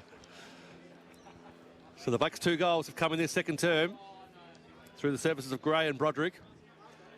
The Blues go forward, at half forward for the Blues. Mackie Yang on ground level trying to furrow it out. They've got some numbers here, the Blacks. It's going to exit their D50 now with this next kick. So just controlling the tempo a fraction here, the Blacks. It's in the hands of Hugh Curnow. A lot of the players been on the outer side of the ground so far in this match. Umpires call play on, not 15. So hurry kick along the line, but they're going to turn it over. And the mark's been taken reliably by Brad Ebert.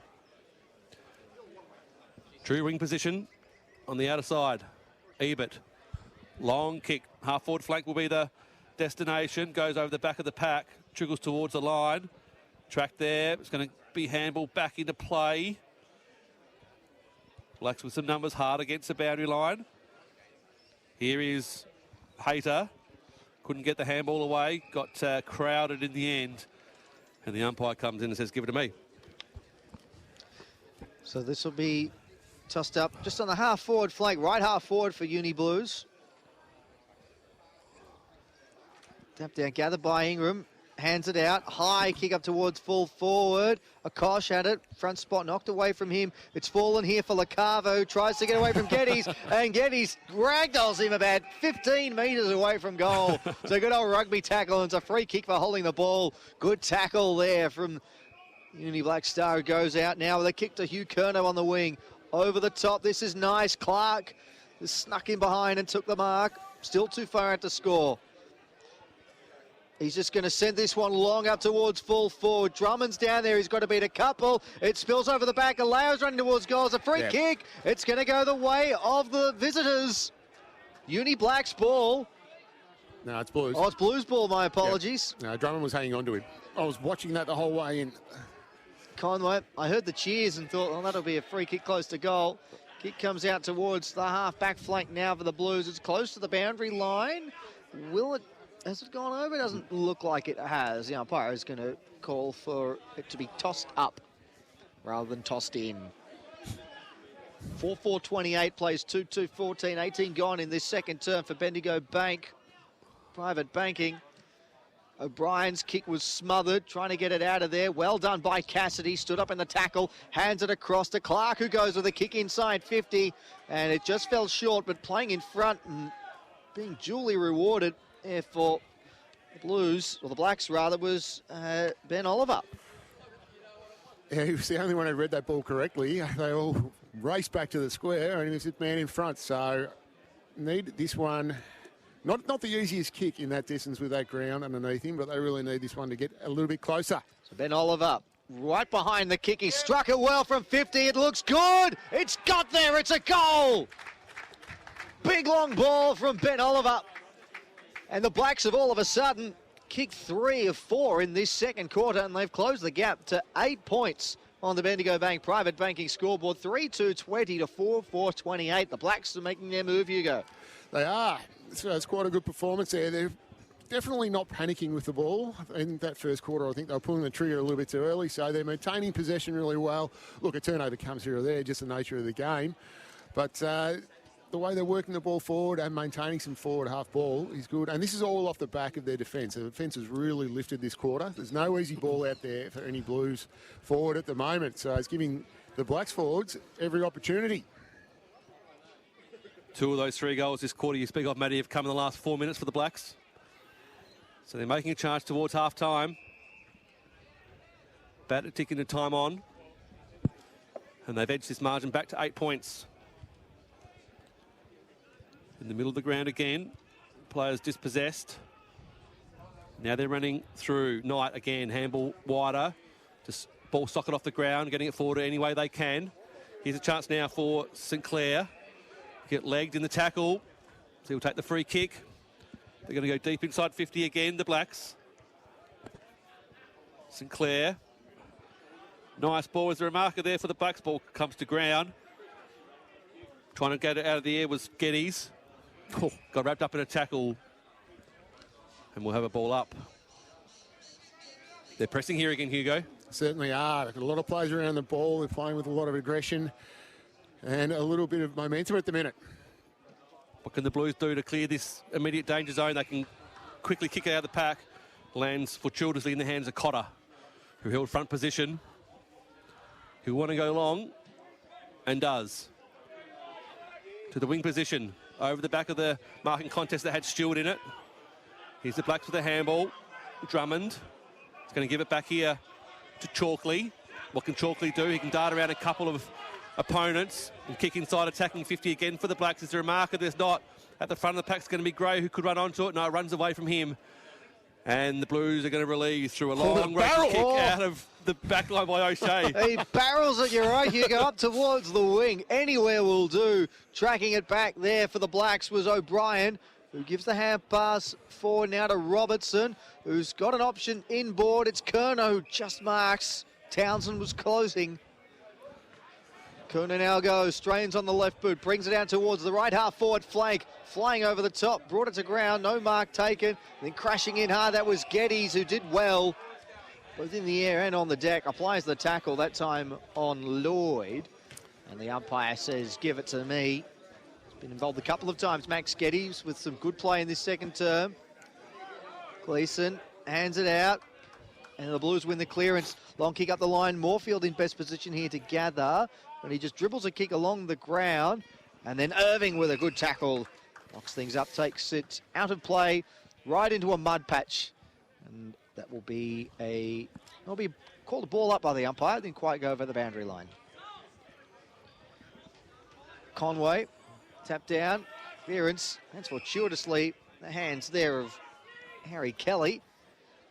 Goes to Chalkley, who's had a lot of it at half back in this opening half.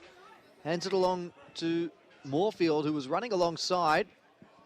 Puts the kick out in front of O'Brien, and it's trickled out of play. So that's a disappointing result there for the Blacks. Free kick to be taken by Cotter, and he wastes no time. Kicks up towards Grimley, who got under the football. Macking's going to arrive first. He uses Moorfield well, and a short little kick up the line finds Chalkley again. He's been busy in the last minute and a half or 2 minutes of play, Chalkley. Shoots one short to Kelly. He's also had a couple of possessions in the last couple of passages of play. Looking for options. He thought about coming in the middle of the ground, then thought better of it and went along the line. So deep in this second term. It's a good game of footy now. The Blacks making their presence felt in the second half of this second quarter for sure. Moorfield chooses to come wide, and his target is found. It's Curnow. He goes further to Robertson. Robertson's going to use Loftus, who's got plenty of space in front of him, can have a bounce. Risky on this surface. Loftus kicks inside, attacking 50. Big pack forwards. No one can take the mark. Palmed down by St Clair. Goes back towards half-back here for the Blues. There's a Kosh. He gives it off now to a teammate running through the middle of the ground. Acosta's going to get it back. Nice run through the middle of University Oval, but it's just got no one there to kick to and finds Moorfield. Disappointing result there for the Blues. And Moorfield looks for Chalkley, who indulges in a bounce. Doesn't have a second, instead goes with a kick up the line. Nice. Finds Oliver, who wheels and goes. Sends it inside 50. Conway in front spot. It was knocked away from him. O'Sullivan's got a rove, and he's caught by Geddes. It's holding the ball. Max Geddes, great tackle. He'll have an opportunity now to bring the Blacks back to within a kick here at University Oval. Why on earth did Malakosh hit up Moorfield in the forward line there? He was steaming through half forward, had all the momentum, just had to put the ball in his boot and just kick the thing 50 metres. And when you've got that momentum, this is all I got out of coaching, Andy. It just drives me insane, things like that. What goes through their heads? Now stand back the other way, and now it's a shot on goal at half-time. After the siren, Max Geddes, he's kicked 4-2 for the campaign. As Hugo throws his pen down. Oh, the coach in him is coming out, it never really leaves you. Geddes on the right boot, comes in. And it snuck in. Of course he's going to He didn't catch it well at all, but he caught it well enough, Max Geddes. And what a big term it has been for the University Blacks. Down by 20 at quarter time. They've chalked off 18 points in that second term, and they trail by 2 at the main break. 4-2-26. But it's the Uni Blues who are still out in front, 4-4-28. Second quarter for Bendigo Bank Private Banking, and our expert and former coach, emphasis on the coach, Hugo Higginbotham. Your thoughts on that first half? Yeah, emphasis on the former, that's why. Things like that. No, look, there was a very entertaining first half, full of a lot of congestion, a lot of contested ball, which we expect out of a game like this. There's a lot of feeling out there as the players have a nice little chat to each other. They're coming off the ground, the two groups. But the Blacks didn't really lift their pressure too much. It was always there in the first quarter. What they did was they maintained possession a lot more. They tidied up the execution and limited the turnovers and started to function in the forward half of the ground, which was very good. And the Blacks' defence was excellent that quarter.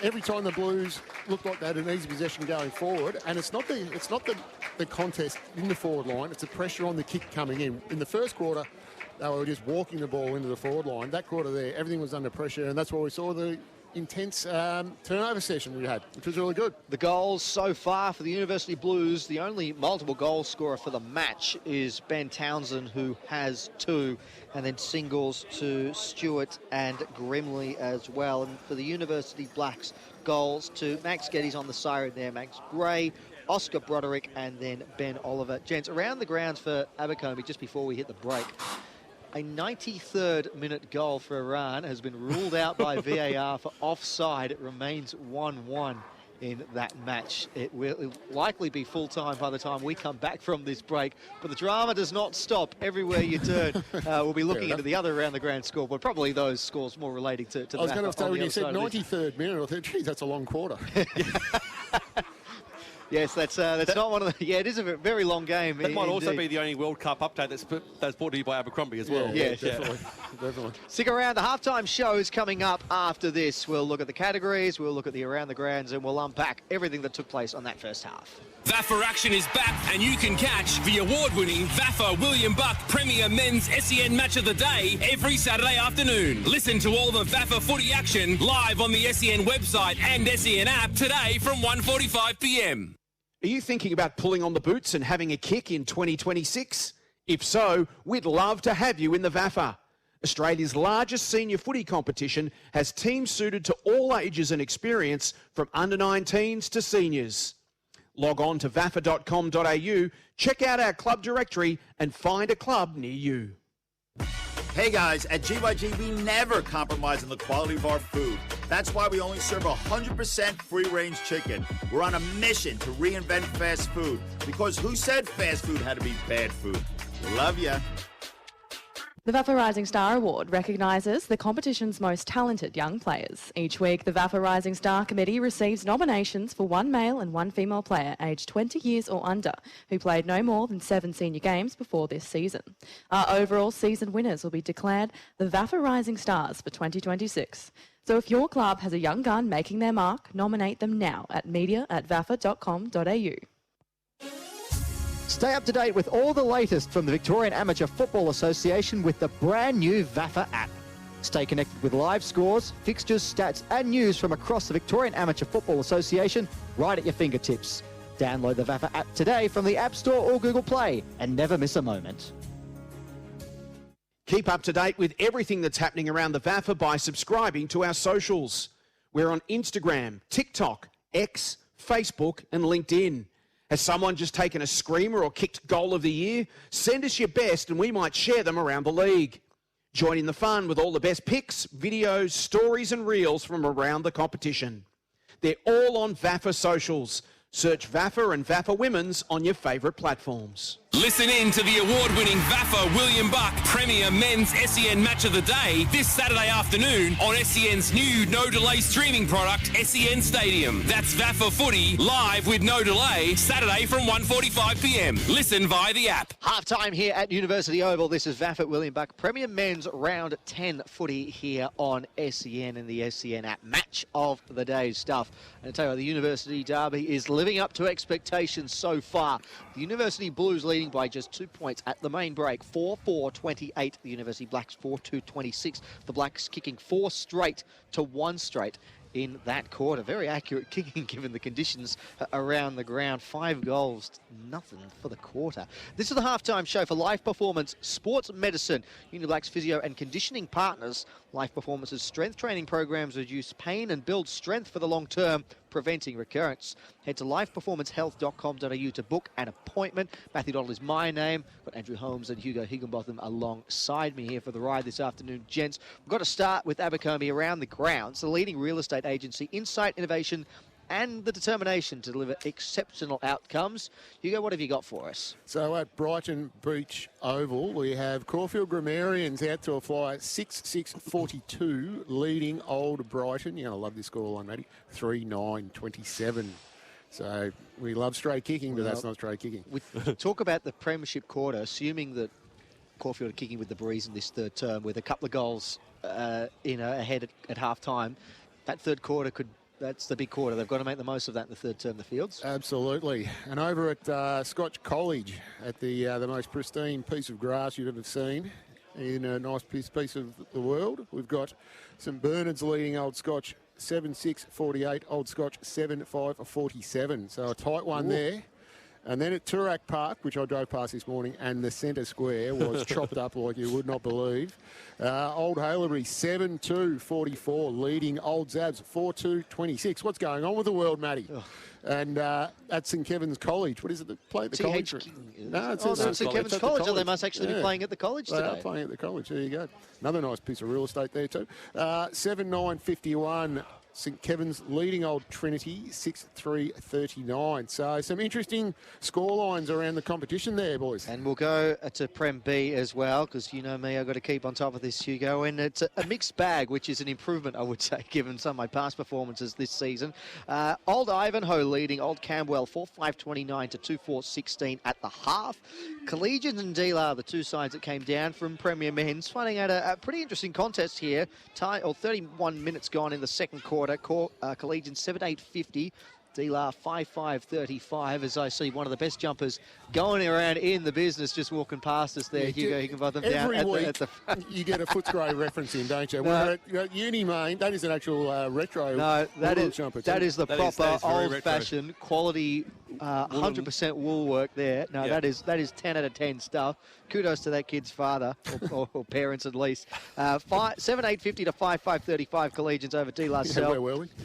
Sorry, they're around the footy. Williamstown CYMS and Old Geelong at Fear on Reserve. Old Geelong, 5 goals up, 9-9-63, 5-3-33. That is a big result for Old Geelong. It's been a big fortnight for I tipped the them OGs. this week too. Willie, the wheels have fallen off there, haven't they? I'll have to double check who I tipped. I think I might have gone with Williamstown there. Bo Morris over Old Melburnians. Yeah, whoever's losing, that's probably who I went with. 8-8-56 the Sharks. Old Melburnians 3-6-24. And this is an interesting one. Carey and Ajax, the Jackers, up by 4 points at the main break. 5-8-38 to 5-4-34. So some interesting results there in Premier B and Premier Men's, of course. Leading real estate agency, insight, innovation, and the determination to deliver exceptional outcomes. Abercrombie around the Grands and in the World Cup full-time. Iran 1, Egypt 1 means the Socceroos will play Egypt next Saturday morning in the round of 32. That is now confirmed. Belgium defeated New Zealand by 5-1. So a shame for the Kiwis. Let's go through some of these categories here, gents. The goal of the day, firstly, for Kosh Living. Luxury, modern and designer outdoor furniture. Not been a lot of goals from general play. Probably Harry Broderick, that roving goal out of the pack. That was quite a good one. You missed, Andrew, the banana from the boundary line from Sam Grimley, the first goal of the day. Is the only one I can think of that really contends. We've got a long way to go, Matty. We'll have, We've still got 2 more quarters to figure it out. What about the mark of the day for Partners Wealth Group?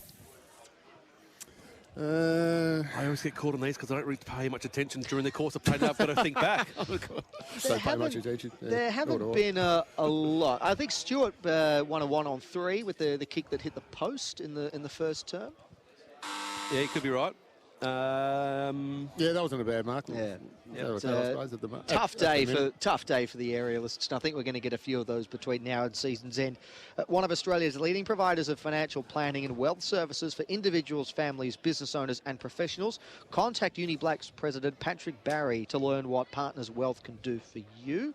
The VAFA socials as well. Got to plug these, gents, while we're here. If you keep up to date with everything that's happening around the VAFA via the socials, Instagram, TikTok, X, Facebook and LinkedIn, you can join in the fun with the best pics, videos, stories and reels from right around the competition. All you got to do is search VAFA and VAFA Women's on your favourite platforms. And then there is the award-winning For the Love of the Game, Andrew. Absolutely. The official podcast of the VAFA. I don't miss it. No, you can't. It is the greatest podcast in the history of the world, so I'm told. I don't miss it unless I actually miss it. But I catch it whenever I can. No, good on you. Latest news, views and analysis from around the VAFA, plus a few laughs as well. Jason Bennett, Matthew Donald. And it says Braden May here, but that can't be right. Because I haven't seen him in years. Hugo Higginbotham is the guy at the moment. You can download it wherever you get your podcasts. The VAFA app too. Download that today. You can get live scores, ladders, upcoming fixtures and all the latest VAFA news and views right at your fingertips 24/7. All you got to do is search VAFA in the App Store and download it now. And keep up to date with everything that's happening in the world of footy with the Herald Sun, both in print and online at heraldsun.com.au. All right, that's enough of me, Hugo. No, thank you, Andrew. That first half, it was Uni Blues in the first quarter, it was Uni Blacks in the second. Whose camp would you rather be in right now? Look, to be quite honest, I think Blacks came off with more of the momentum that quarter. I think their backline is functioning really well, which is causing the Blues a lot of concern, but as a result of the pressure up the middle of the ground as well. So they aren't getting those nice clean entries that they're used to, and they're having a little bit of trouble exiting their defensive 50. And that's partly because of the condition of the ground as well. Hard to pinpoint passes when you have got unsure footing and it's a little bit slippery. So that's where you've got to play for a little bit of more to the advantage side rather than pinpointing the play, so that you've got less margin for error so the player can move on to the ball. So as a result, it's harder to move the ball faster because you need that backwards movement to get away from the congestion. But it's going to be a very tight one here, which we always expect from these uni derbies. As we said, form goes out the window in these things. Yep. It's the aggression. And it was nice to see a little bit of fire in both teams' bellies coming off at half-time. Just a few words spoken between the two groups, which is a bit of byplay that I always like. As a coach, Hugo, we've just said there's, of the 8 goals scored, 7 have gone to our right of screen, right of radio. As a coach, do you look into that at half-time and try and work out, is it a pattern here, or is that just the way it's played out, or is there something you can do about it? Yeah, you would look at it because it's too many goals to be, and there's no wind at all. That's there's right, nothing like that.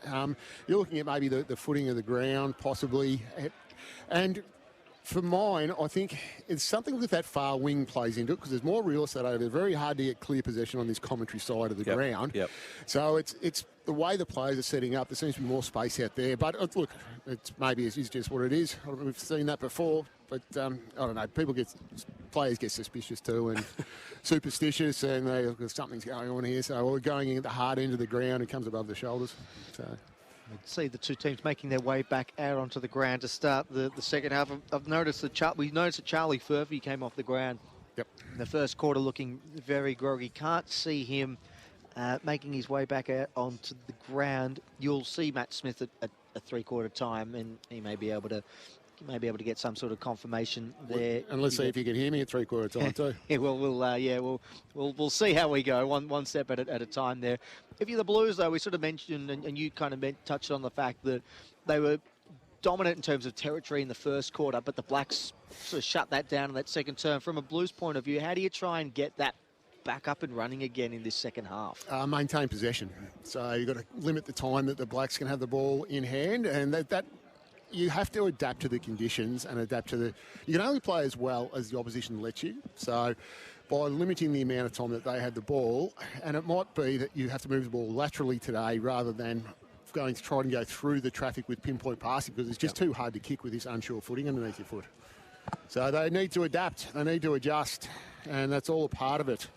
And so, but, you need to implement a change, but you need a solution to implement a change. So you've got to say, what do we need to do to get to that point? How do we get the ball back in our hands? You can't just say to the players, you've got to go harder like they used to in the other days. And, if we've got the ball, they haven't got the ball, but how? You need to give them the how.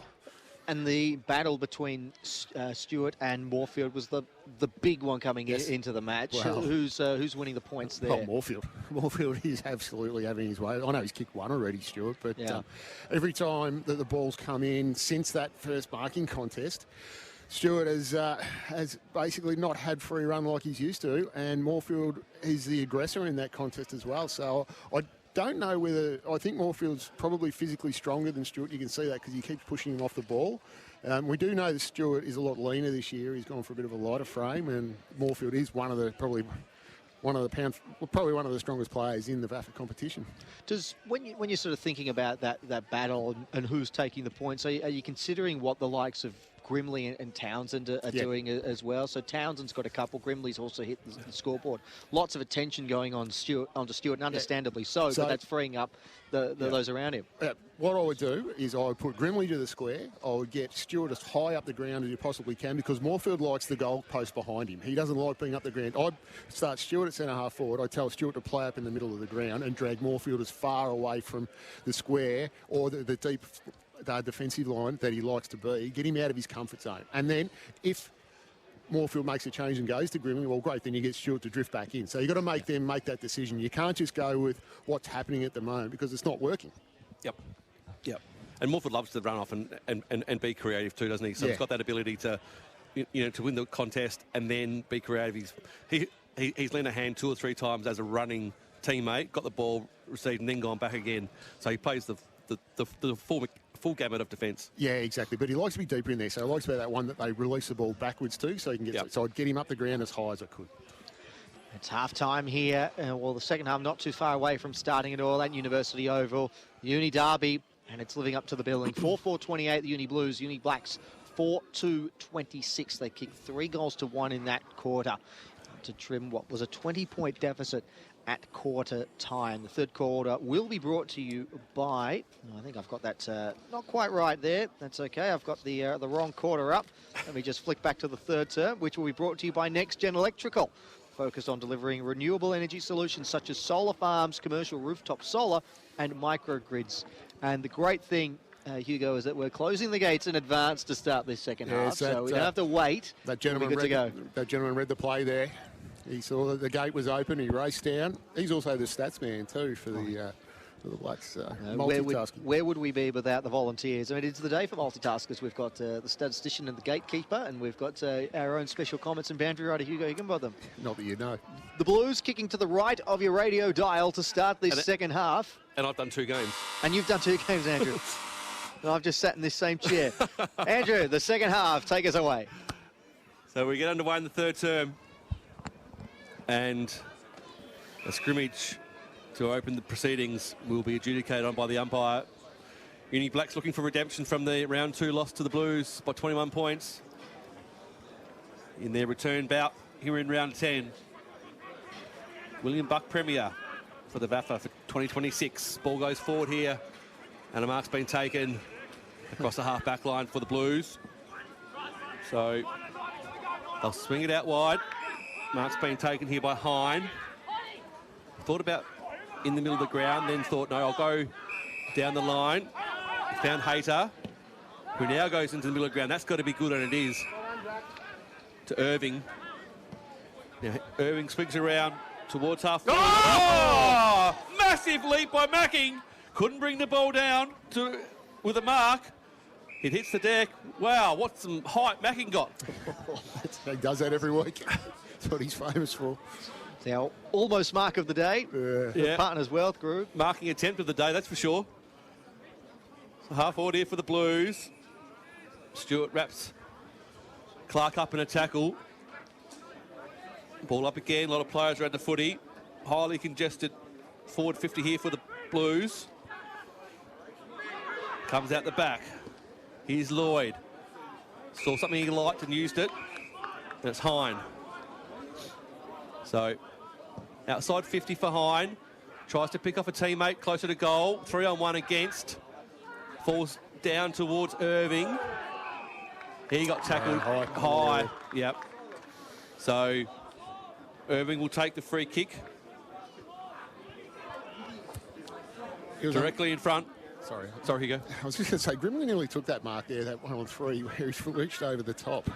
So it was a good start from him. In fact, it's Curran who's got the ball, who received the high tackle. So Curran, for the first of the third term for the Blues, to stretch their lead to 8. He makes no mistake. James Curran, first of the third term. Uni Blues 5th, and the margin is 8 points. They've started well, the Blues, maintaining possession and exiting D50, working their way up the ground, and then it's always tough being a defender when the ball's on the ground in that dangerous spot. So the pressure's on, and it's ironic how many times you get high or something like that just from a bit of overzealous tackling that goes on because you're just wanting to maintain that possession there. That was an amazing fly by Macking before. So. Well, as Paddy Grinley would often say, one day he's going to take a mark that just has to be seen to be believed, the way Macking. 10 goals, 2 for the season for James Curran. He's a dead eye around the big sticks. The Blues have got the all-important first of the second half. The Blacks have won the clearance. Coming out to meet it was O'Sullivan. Good positive play. His hand pass didn't go very far forward. Gathered by Hayter. Oh, but there's been a free kick prior to him collecting the football. He's going to go to Cassidy for a throw, and he can send the Blacks inside 50. He wastes no time. Floats a kick in towards full forward. Was knocked away, but it's fallen now here for Broderick, who shoots towards goal, and it's gone across the face, and it's gone out of bounds.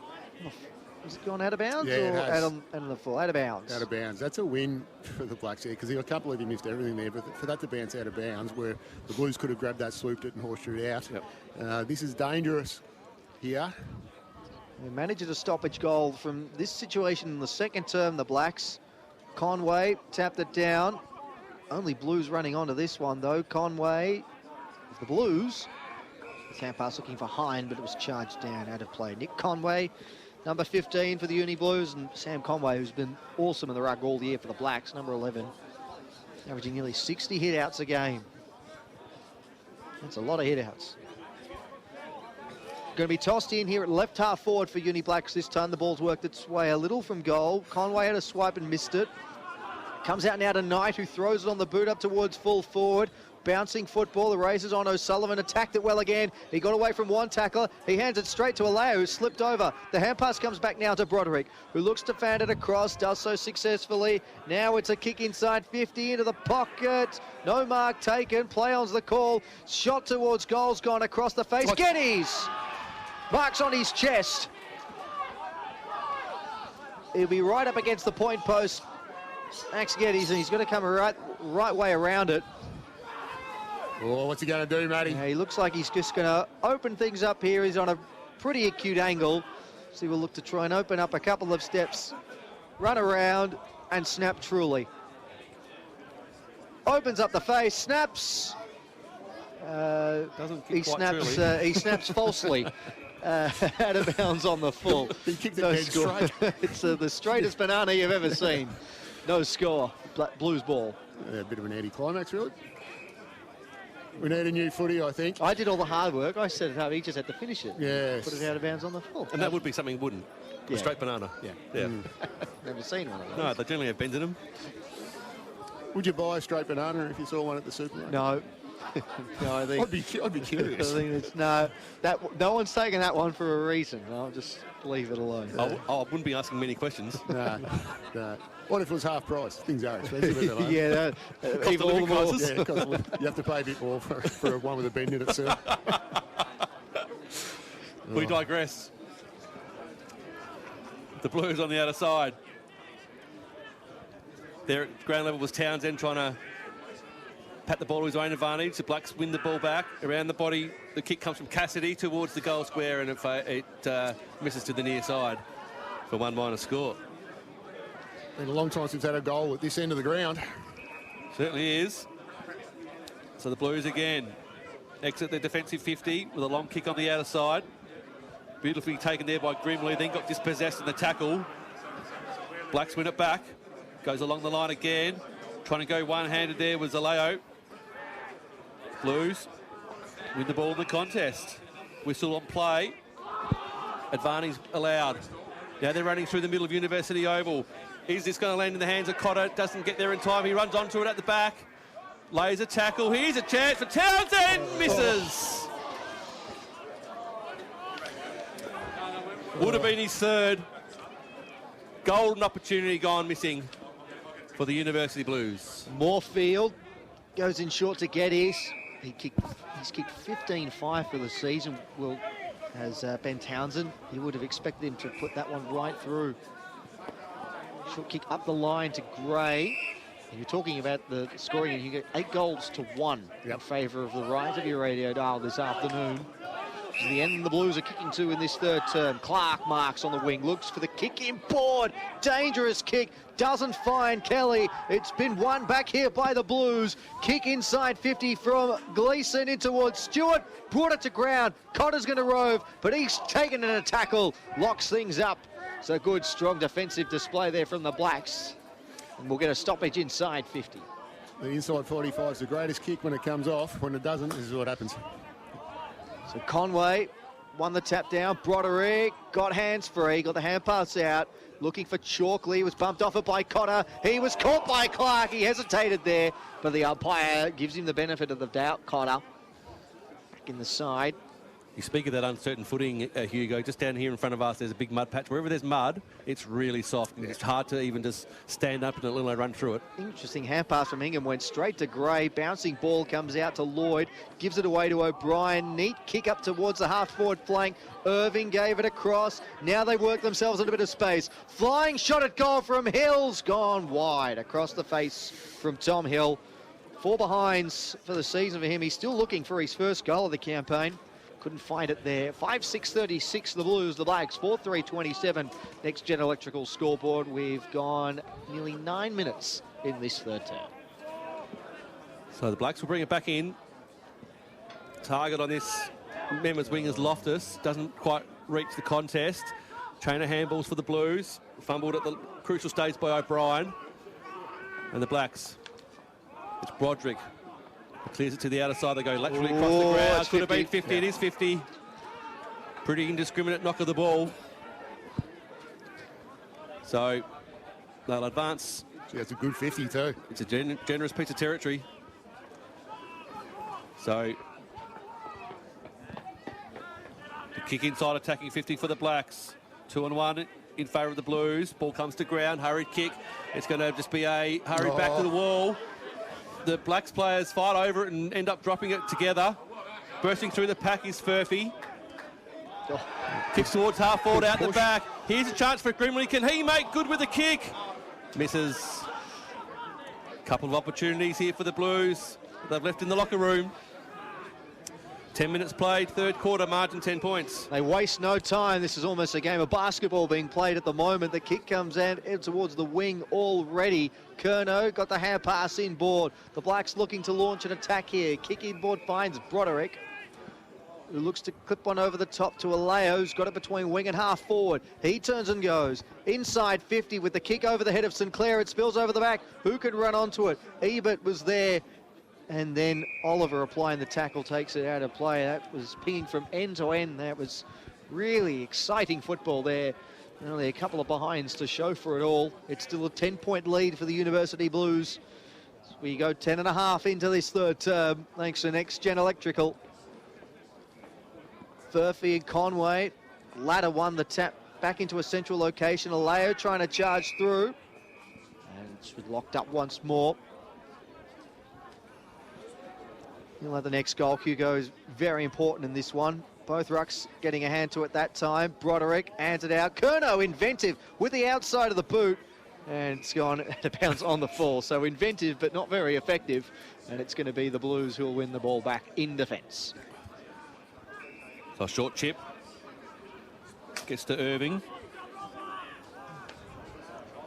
Slow play here for the Blues out of the defensive 50. Towards the ring on the outer side. The Kosh was there. Macking. Gave it back. Close to the line. Umpire says give to me. Pressure's starting to build for both teams now. Score's very hard to come by, and you just think of those couple of misses that the Blues had. It could have been a more substantial margin. Here go the Blacks again. Inside attacking 50, but at the front of the pack was Ebert. Couldn't complete the mark. Ball comes to ground. They've got numbers here if they can clear it out. Irving wasn't intended to do that, but effective in the end.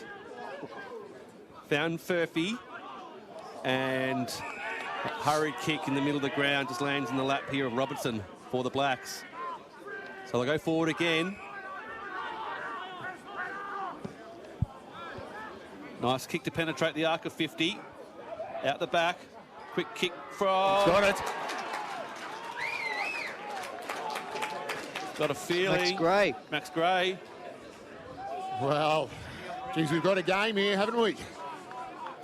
And that's what I was just talking about before. The pressure building, scoreboard pressure on the players. As I pad here while the boys figure out who kicked that. Happened all very quickly. It did.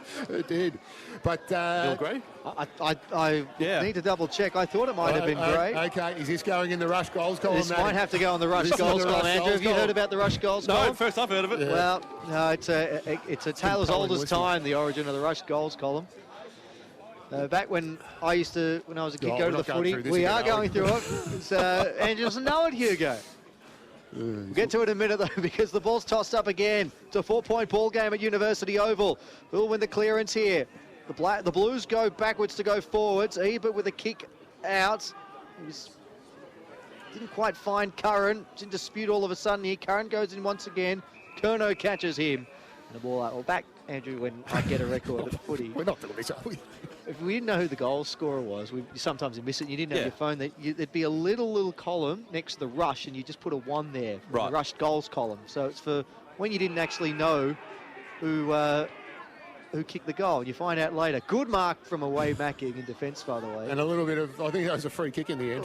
Oh, it's not a very good kick coming out of the back line. He's got to go and butter up Macking. He did well. Moorfield's got it now. Looks to switch across the field of play. It's a bouncing football. They've got the numbers here, the Blacks. O'Brien, short little kick to Loftus. Gathered it, spun in a tackle. He was looking for O'Brien. The hand pass missed him. And now there's a chance here for the Blues. It's gathered by O'Shea. Wants to hand it off. Does so to Curran, who straightens and scores! Big response there from the Blues. It's a good goal by James Curran, who's got his second of the afternoon. He's normally very good in that situation. 11 goals, 2 for him for the season. 6-7-43 to 5-3-33 on the Next Gen Electrical scoreboard in this third term. It is all happening. Suddenly the goals are flying in from all angles. It is. Blacks are inviting pressure, unfortunately, in the back half there. And the Blues' pressure has lifted as well. So away Macking had that inside 45, which he missed, which resulted in that ball coming across. Then they got it back again, but then they turned it over by inviting pressure, by trying to pick off a hard kick. Got to take the easiest option there. And that was a very good finish under the pressure and the circumstance. 2 for the turn for Curran. Margin back at the 10. Whistle. Free kick. Blues. What can they do from this forward foray? Goes inside attacking 50. Oh, backing again! Even a bit further away this time. He wants that mark of the year away, Mac. He wants it this afternoon. It's just in his nature. He does it. Grimley on the ground with Moorfield. It's the first time I've seen Macking play, and I'm liking what I see. Underneath the scoreboard, trying to get out of the congestion there is Stewart. Got out of a tackle. Swung the handball out to the back. Kicks on its way towards the goal. Misses to the far side. Margin out to 11. Won't be long and the Blues would have kicked more points in 1 week than they've in the last 3, Matty. Yes, they've been very accurate the last fortnight, not so today. Kick back inboard, looking for a Leo, who's got to deal with 4 Blues. And the numbers tell eventually. The cavalry does arrive, but it can't prevent O'Brien from getting the hand pass away. And then a little underground one was charged down. O'Brien getting in once again. A good tackle applied there from Hill. In the back, says the umpire, though. Free kick to the Blacks. They waste no time. That's a kick looking for Curnow. The spoiler was missed there by O'Shea. Now Chalkley. Can he get away from his man? He just does in time. Gray, kick up towards half forward. Coming out to meet it there was Drummond, who might be a bit too far out to score. He's marked at 55 metres out from goal, Jack Drummond. And he's actually going to try his luck from long range here. He's assessed the options, but he decides, no, I'm going to have a go myself. Yeah, he's done well to hang on to this here because no Blacks were sort of forward and deep in the square, so it's given them time to get down there. Even Conway's getting down there now as well, the big ruckman. So what he's going to do is try to get this deep and into a dangerous spot. He missed one from close range in the opening minute of the match. Can he land this one from outside 50? He's given it a good ride. It won't quite have the carry. It stays inside the field of play, though. It's cleared. It's not gone very far, and it's marked by Curnow. Just. Yep. And he hands it off. He's given it away to Broderick, who goes with a central kick, and the mark's been taken by O'Brien at centre-half forward, who's slammed on the brakes and says, I want to have my shot, or at least come back over the mark. He, too, will be kicking from outside 50, but will be virtually directly in front. Quite often players only slam on the brakes when they do take a couple of steps to play on, don't they? Yeah, absolutely. They hear the footsteps and they know they're gone. And they put their hands up like, I'm stopping. He's kicked too straight for the ear, O'Brien. He has to pass this off, and he did it superbly. So well disguised by O'Brien. And he's found a teammate in a much better position. Just as good an angle, and about 20 metres closer to goal, and it's Jack Drummond again. Yep. They really needed this. The Blacks have really struggled for forward-line marks today, so finally got a little bit of clear space there, Drummond, and a nice easy chest mark in the end. And all the Blues players are looking around at each other then, saying, whose was that? Who did man him up? Who? We mentioned Drummond's miss earlier. This is a big kick for he and the Blacks. And he's got it! They answer again to the University Blacks. And Jack Drummond gets his first of the afternoon. And it's back to a 5-point ball game here at University Oval. 6-3-39 the Blacks, 6-8-44 the Blues. Next Gen Electrical scoreboard. Time on is imminent, gents. Yeah, so they made hard work of that, the Blacks, but they got there in the end. And that was a really good little hit up from O'Brien to Drummond. And that's what they need, some forward line connection and a few forward line marks. And we've got a live game here, which we expected in this Derby or Derby. Daddy. Actually, we didn't get your opinion on this, Andrew. Is it Derby? A Derby man or a Derby man? I'm a Derby man. Derby man? Yeah. Good man. I like you already. 5 of the last 7 goals going the way of the University Blacks. It's because he listens to your stories. Reluctantly. You had no choice, did you? I saw him looking for his cough button.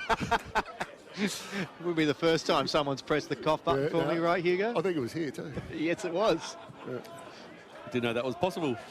Yeah, he was going down a rabbit warren then too. I do shut him up. Seems to be a trend occurring here. Yeah.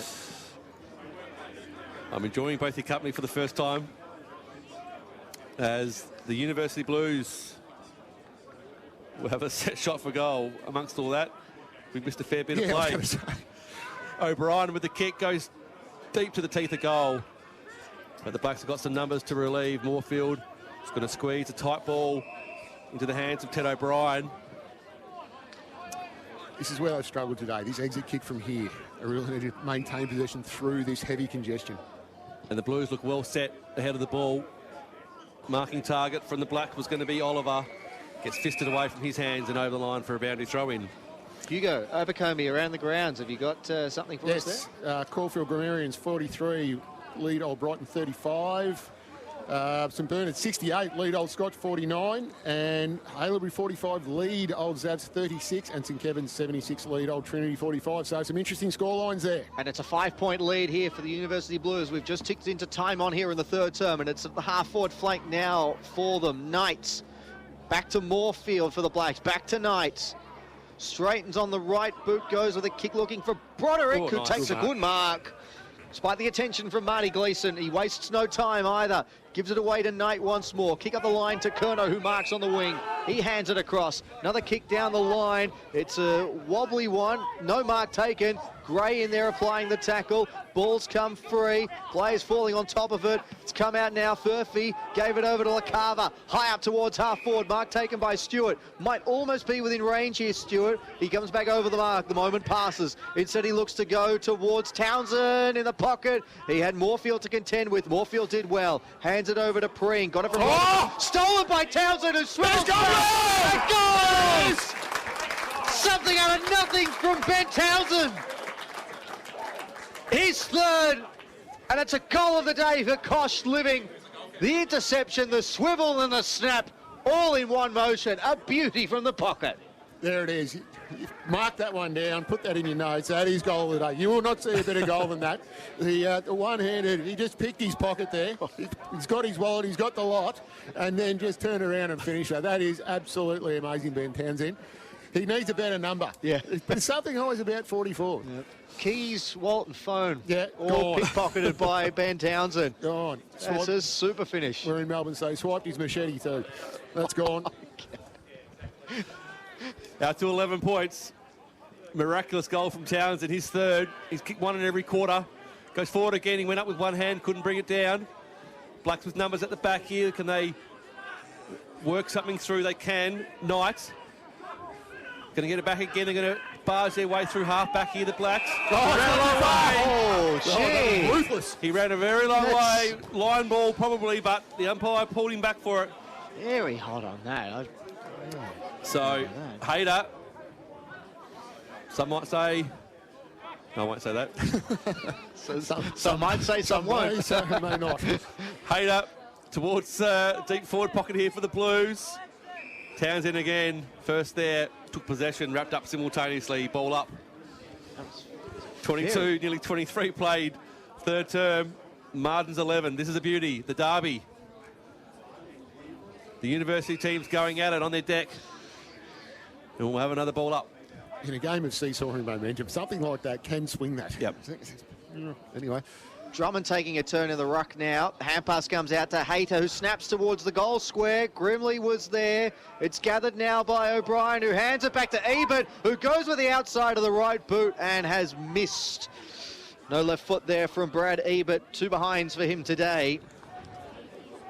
And a missed opportunity again for the Blues. 7-9-51 to 6-3-39 on the Next Gen Electrical scoreboard.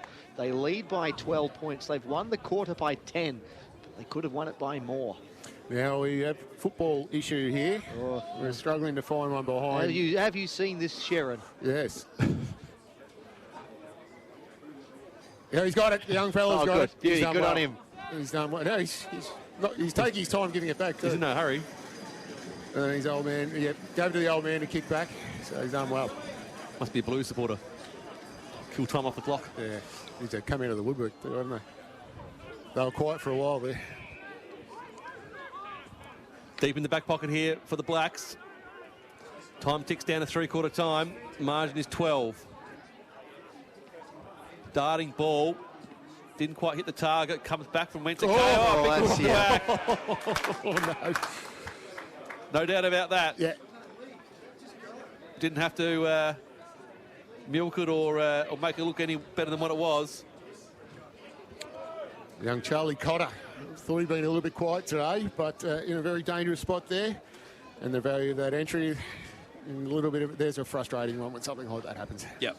Done all the hard work. You've got yourself back in the game and playing some pretty good footy in this. Could just be a free hit for the Blues. Cotter. Right of screen, right of dial, kicks truly. Yep, he does. So the Blues extend the margin to 18. 8-9-57 to 6-3-39. 25 played third term, Hugo Higginbotham. So this is what the Blues do. Last week we saw them grind out a win in a highly contested game. This is the same again today. So the momentum has swung. Blacks had that little surge and the Blues just waited and waited, never out of the contest. And they really they make the most of their momentum swings they can get than the Blues. So that's what the Blacks' job now is, to ensure that they hold up any more momentum of the Blues and try and just peg one back before three-quarter time to keep themselves in the game, realistically. Broderick hands it out. He's looking for Clark, and you mentioned that Townsend goal could be a momentum change. Well, it was 5 points just before he kicked it. Now it's all of a sudden 18. Was it the run of the umpire pinged him? Was that the momentum swing? Or was it the Townsend? Might have been. Gray bursts away. Driving kick up towards half forward. Strong There's that mark. man again. Front O'Sullivan. He's been immense in defence today. Takes another big, strong mark for the Blues and goes with the kick in board to O'Brien. It was a beauty, and O'Brien might have been impeded. All the mark was paid. Regardless, he's got the footy now. Thought about going short. He changes his mind. He instead goes long into the pocket to Stewart, who got the mismatch. It was Johnny Pring who was his man that time. Moorfield not in sight, and Stewart makes the most of it. And he's trying to gain about 10 metres inboard. No, scrap that. That's more like 20 metres. And he's rightly being corrected by the umpire. He was almost lining up from directly in front, and instead he'll be kicking about 10 metres in from the boundary line on a 30 metres out. He's actually walked back further than what his run-up will be. Yes. Yes. But yeah, that match-up changed. So Stewart's working his way up the ground a little bit more, so Moorfield stayed deeper. And just complete strength mismatch there. One goal this afternoon already for James Stewart. He comes in now. He's got two now. And the Blues have made their move in time on in the third. They lead by 24 points on the Next Gen Electrical scoreboard. 9-9-63, 6-3-39, 27 minutes gone. And it's all got out of hand very quickly for the Blacks, and the Blues have put their foot to the throat, Hugo. They have gained momentum, and they have maintained their momentum too. So the Blacks really needed to slow this ride up. In the old days, we used to tell them to start a fight. They used to slow momentum a bit, but they've really put their foot down here. The Blues, and this is what they do so well. Not that we condone or encourage violence. No, not at all. Not at all. When Max Gray kicked that ball at that goal at the 13-minute mark of this term, the Blacks kicked 5 of 7. Now the Blues have responded with 4 of the last 5. Yeah. And in red time too, most of them. So doing the damage late in the quarter. 28 played. Ball up, centre square, or just outside. 9-9-63, 6-3-39. They are coming home, the Blacks, towards the end that we think there is a scoring advantage. There's only been 3 goals kicked to the left of your radio dial all afternoon out of the 15 that have been scored for the day. That's when a coach would use it, Hugo. Yes, absolutely. We asked that question at halftime. When you're looking for any little bit of correct motivation you can possibly get. So the Blacks with possession. Looking for something to happen deep in this term, but they're not going to do it by that. They're going to turn the ball over. So they've dominated the last 5 minutes of play or so here, the University Blues. Calls for hugging the boundary line and keep it close down there. Here's the call. Mackin goes up at the back. Blacks have got some numbers. Down the wing. Target was Sinclair, couldn't complete the mark. Ball is close to the line. They're going to bring it back in. Handball came from Cassidy into the pocket. A lot of players, a lot of Uni Blues jumpers out the back. Dangerous spot. There was Oliver. Got wrapped up in a tackle. Umpire says, give it to me. Won't be long to go here, so Blues really need to shut this down. Blacks need to get some possession. Irving caught high, and the free kick duly paid by the umpire. So he'll have it in the back pocket for the Blues, and the pressure is relieved, and further still because it'll be 50-metre penalty. This is dangerous for the Blacks here with not long to go. There's a little bit going on out there still. It's 30 minutes gone here in this third quarter. Blues play steaming forward. Irving will have the footy, and he'll continue to run. He draws the man. He hands it over to Gleeson, who drives it along inside 50. Macking sends it down! Beautiful mark from away Macking. We've been waiting all quarter for that one, and he's finally held on to one. Mark of the day contender, no doubt, for Partners Wealth Group. Away Macking. His kick out towards the back flank, though, swooped on by Townsend once again. A strong tackle has been applied and locked things up. We don't have a replay screen, gentlemen, but if we did, we'd be looking at away Macking's aerial feats right about now. Not wanting to dilute the brilliance of the mark, but I think it was the lowest to get off the ground in all three of them. And he took a chest mark too. Oh, don't let the truth get in the way of a good call, gents. No. Just love the theatre, Matty. I did say I didn't want to dilute it, and maybe I did. We'll leave that bit out of the highlights package that they play during the week on the socials. Comes out now to Broderick. Looked to loop a hand pass over the top. Kerno bursting through. Wanted to give it to Geddes. Instead gave it to Clark, who tapped it in front of himself. Caught by a Kosh. High, illegally. Free kick, Uni Blacks. James Clark to take it. There can't be too long left in the quarter. It's been a high-scoring third term, but their switch is a dangerous one. Moorfield marks, despite the attention of Ingram. And he's got Johnny Pring out here if he wants to use him. Max Gray's there as well. Pring flew. He was brought to ground. And there's the siren to bring an end to the quarter. Three-quarter time here at University Oval, and a big time-on period there from the University Blues, who led by only 5 points heading into the time-on phase.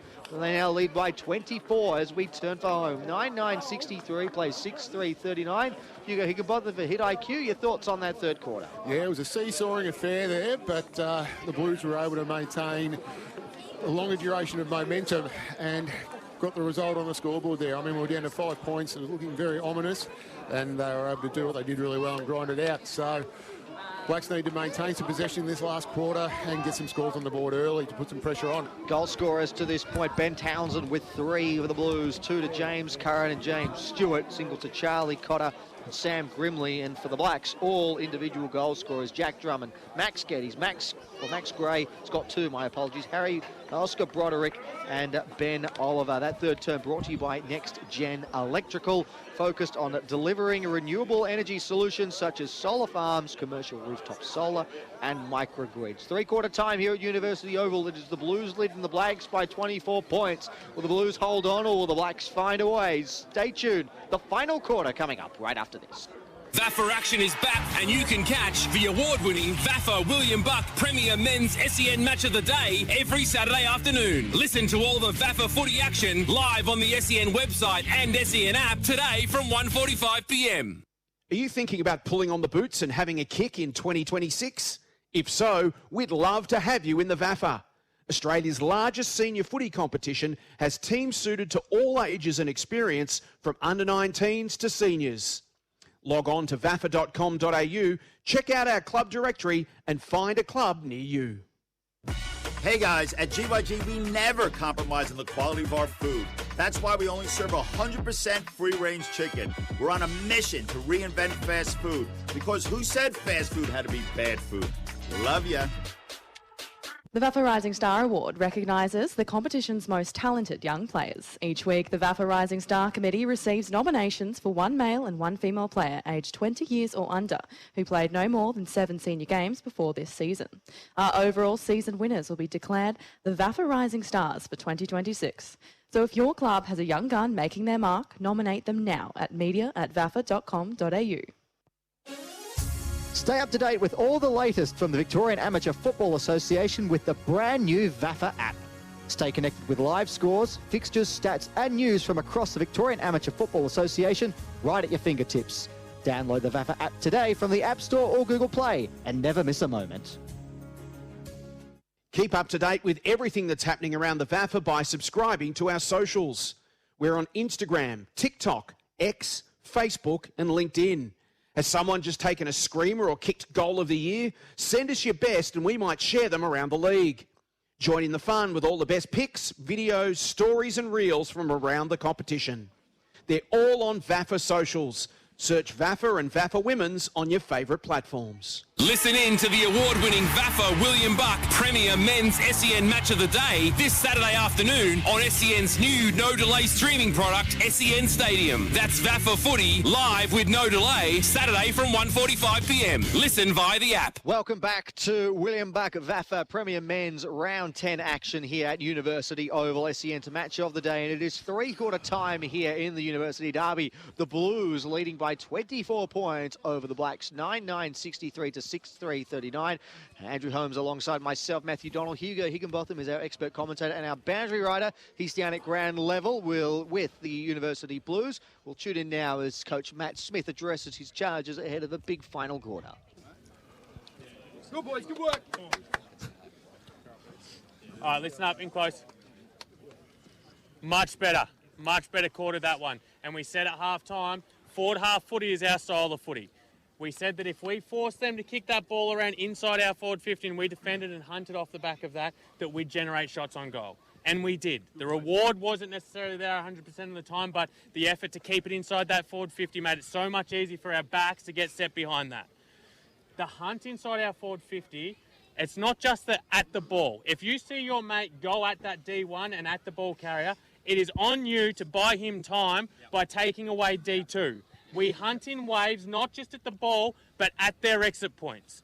They will over handball and they will over trying not to kick long, so take away their exits and give the man hunting the ball more time because we're taking away the exits. The backs continue to be proactive off the back of territory as well. Yeah, so don't just sit there and ball watch when it's inside our forward 50. Get yourself set and force them to come to us. Dictate our positions so that when it comes out, we're already set. They look up and they see us sitting out there waiting at those exits, yeah? Forwards, get to work inside that mid. We're starting to get on top, but it comes off starting points, yeah? We get to the man, we own our man, we locate, and then we spread off the back of that. They will come. We know that they're going to come. We know they're going to throw everything to come through that corridor. We have to protect that corridor at all costs and force them long down the line, yeah? Protect your mate. Work with your mate, yeah? Work with the bloke next to you. Make our lives easier, yeah? Let's be direct when we're shoulders out. Get that ball inside forward 50 and trust the forwards to go to work. Let's keep the energy up. First and foremost, plenty of energy. Finish this game off as a unit. Let's go. Big thanks there to Matt Smith and the University Blues for access to the huddle there. Matt Smith addressing his charges and sounding most pleased with the fact that they were able to build on a 2-point halftime advantage and turn it into a 24-point lead at the final change. We're going to head back down now to Hugo Higginbotham, who has got Matt Smith, coach of Uni Blues, with him. Yeah, thanks, Matty. Matt, they came hard at you that quarter. What do you have to do this quarter to keep the game on your terms? I think just keep it forward 50 if we can. If we can keep it in our forward half and just hunt and pressure and just deny their ability to chip mark and run the ball through the corridor, it'll go a long way to winning it. It's a momentum swing game. How do you keep the momentum in your court this quarter? You need it. We need it and we want to hold on to it, but I mean it's gonna shift. It's just making sure that we're trying to, as always, defend our forward half. If they're going to get there, plenty of opportunities, but we just got to keep territory and maintain territory. Best of luck for the last quarter. Thank you for that there, Hugo, and thank you to Matt Smith too. And it's an important last quarter coming up, Andrew, for both teams. But for the Blues, they put themselves in a good position to get the win here, but now they're going to see it through. A lot of affirmation in that three-quarter time break. I mean, it's easy to address your troops when you lead by 24 at the last change, but there was a lot of positive, a lot of affirmation for what they'd done well, and that was an impressive address, calm, calculated, knowing how hard this ground is to play on when it's heavy, late in a game, 1 quarter to go. This game's still not decided by any stretch of the imagination. We've seen how quickly teams have scored, and you know the last 3 goals of that quarter to the Blues came in about 5.5 minutes. So quick scoring, quick ball movement, quick transition. If the Blacks can capitalise on what we think is this score, well, we know it to be the scoring end for whatever reason. This game's well in the balance. Yeah, the concern for mine is that Blacks need to kick 4 goals to get in front. They've only kicked 6 for the day. Goals have been hard to come by. And the Blues finished that quarter off with a lot of momentum. So, look, it's a hard ask for the Blacks. First one's key, that's for sure. And then the next 3. If they surrender the first one, they will be up against it, no doubt about it. They're going to go forward from the first bounce of the final quarter. Out the back is Macking. He's going to run onto it. Can it bounce up for him? It just sort of didn't. He had grabbed it, but then lost it in the handling of the footy and then had to rush it across the line. If he had been able to just maintain possession on the first take, slam it on the boot, possibly an early goal, but not to be. Well, that's already the first roll of the dice from Dale Bauer, Macking forward to start this final term. Yep. Yeah, you've got to win the game. You can't save it. You have to go all out to win. So Furphy and Ruck for the Blues palmed it down. congestion forms around the footy, and we'll have another ball up.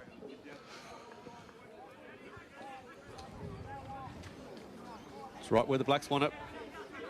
Here's a chance. Handball out towards a teammate out here in Knight. Couldn't gather the footy. Blues have got some numbers, worked it through handball, through half back. Stewart there, the target, got one hand to it, palmed it down. Only into the path here of Chalkley, who goes deep in attacking 50 again. Waiting out the side here is Knight, gathered the footy, got boot to ball, owning just. And then across the line for another boundary throw-in.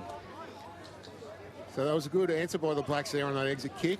Another entry. They need to start getting some score on the board in this last quarter.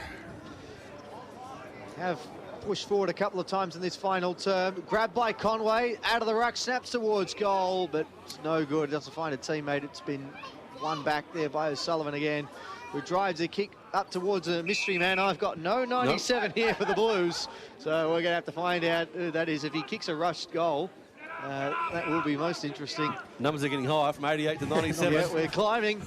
Only for someone to wear 100 and something before we're done here this afternoon. Kick up towards the wing. Townsend was arriving late. Drummond there as well. Brought it to ground. Broderick hands and knees. Got the hand pass away. Scrubby little kick from O'Brien. Grimley coming out to meet it. Clean bowled him. Johnny Pring's going in after it. Furphy sliding in on him. Balls hit the deck. Players falling on top of it. Piling on top of each other in the end. And I'm told it's Hamish Hine who's wearing number 97 for the Blues. Switch numbers. It's, thanks to Buttons Bruce for that intel. Stripped of the footy there was Loftus, who went in hard on dangerous tackle. O'Brien, and he'll get a free kick here, will O'Brien. Eventually, there's a bit of exchange of phone numbers going on in the end of all of that. Free kick here for O'Brien, centre wing. Sends the kick up towards half forward. Townsend almost marked it, gathers it cleanly, throws it on the boot towards full forward, bouncing ball, favours the Blacks, they'll be okay here. Clark receives the hand pass, drives a kick up towards the wing. Acres of space here, Conway and Mackie. Conway's got to keep his feet here. He paddles it towards the boundary line. He's still being pursued by Mackie. Ebert comes in to lend a hand. Gathered by Conway now. Hand pass intercepted by Geddes. Over the top to Oliver. He weaves clear, goes to the kicking board to Clark.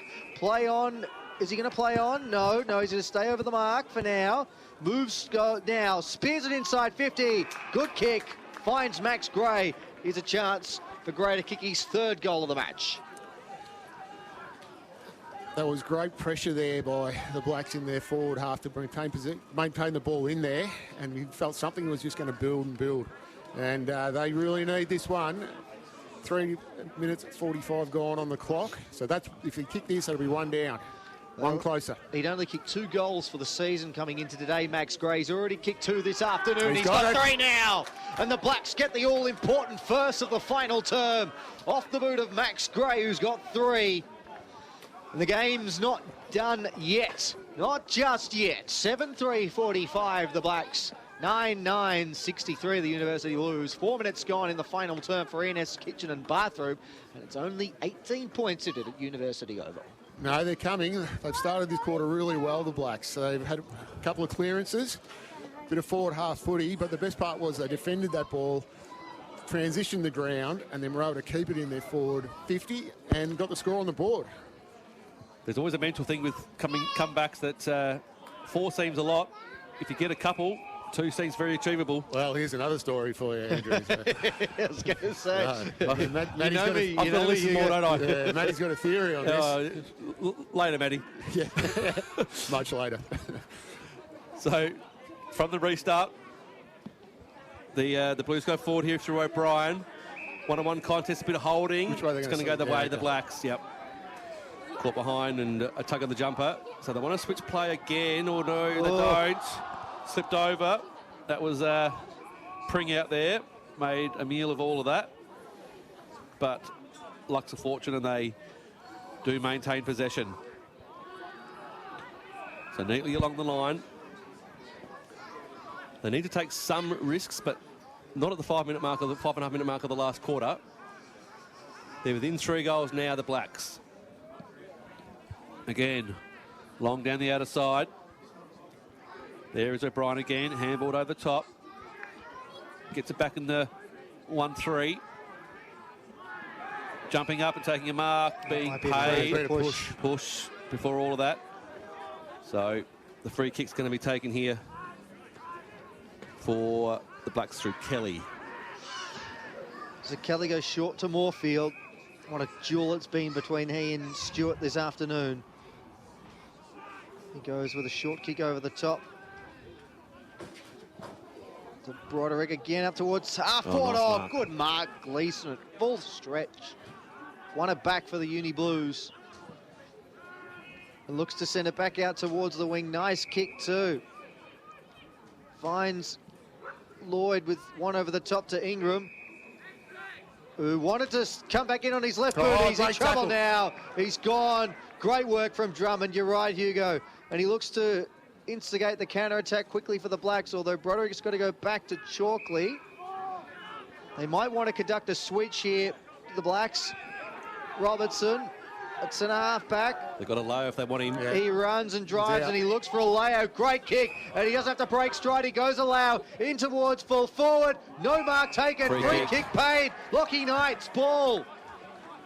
He was just clipped around the head as he went to take the mark out in front.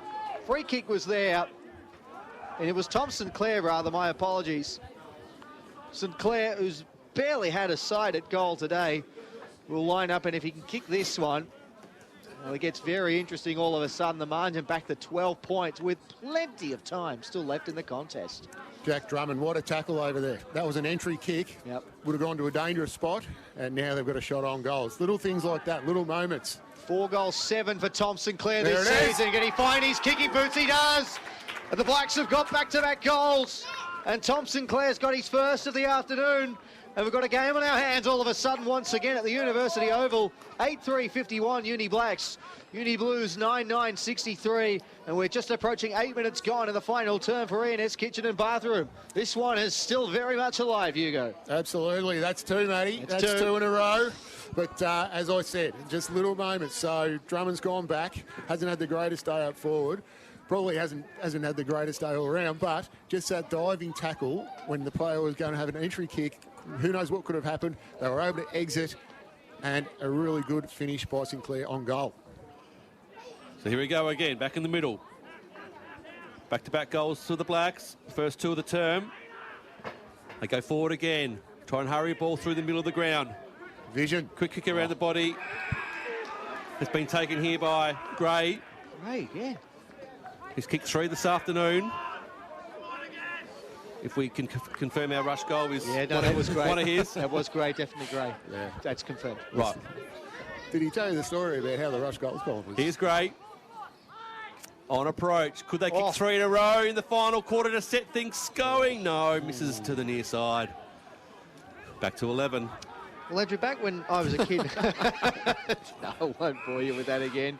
O'Shea with the mark at the kick in. The Blues need a response here. The Blacks have turned up the temperature. It was touched off the boot. It's fallen to Gray again. He's not going to go for goal. He's going to kick it to the top of the square. The spoil was made. The ball's come loose. Now they're looking to try and get it away. Lloyd got the hand pass. O'Shea's hacked it off the deck. Looking for a kosh. Gathered it cleanly. Spun it at one tackle. Turned it over though. High kick towards full forward. Macking is there. Got the front spot, knocked away. O'Sullivan spins out of trouble, gets a hand pass to a Kosh. He's caught by Oliver, and the umpire says, give it to me, I'll sort this out.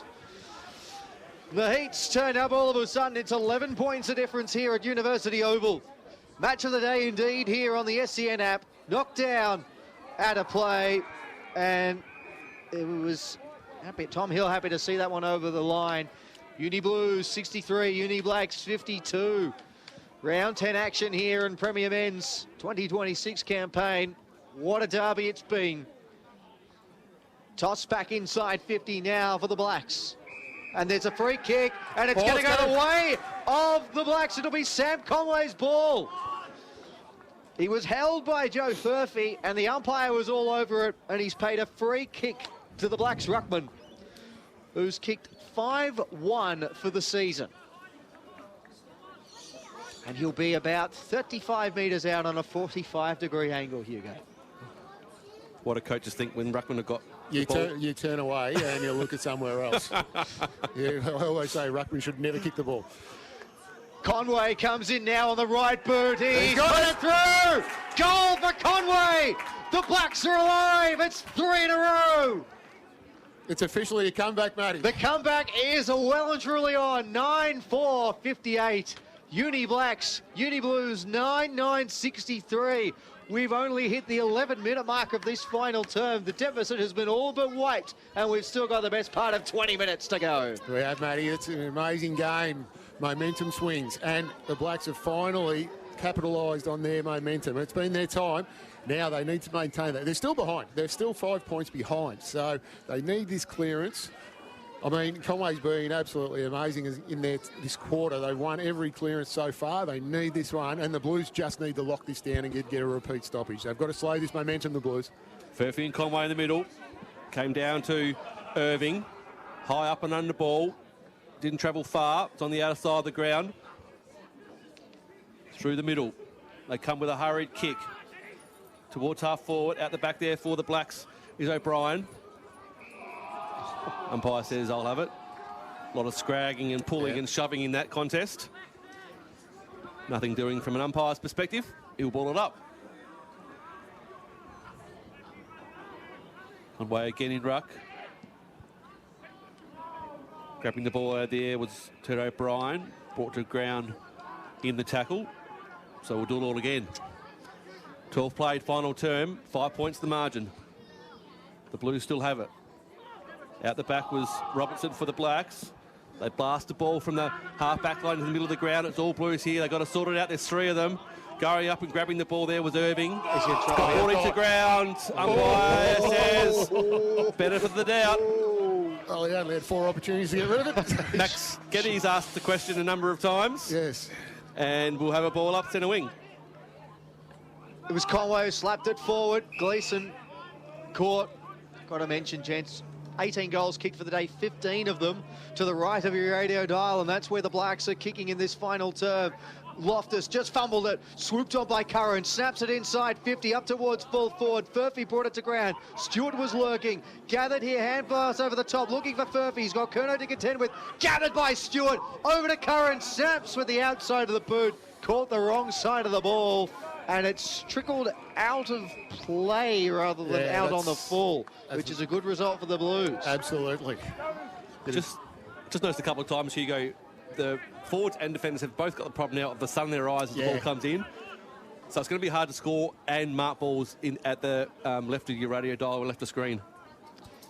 Furphy looked to flick it back. Stewart almost got through. Hayter, he's caught. Tackled by Clark. Umpire calls for it once again. This is about 30 out. Directly in front of the Uni Blues goal, who've not scored in this final term. The Blacks have put on 3 goals, 1 in the meantime. Comes out to Cotter, caught. And the umpire calls for it. The tackle was Curnow that time.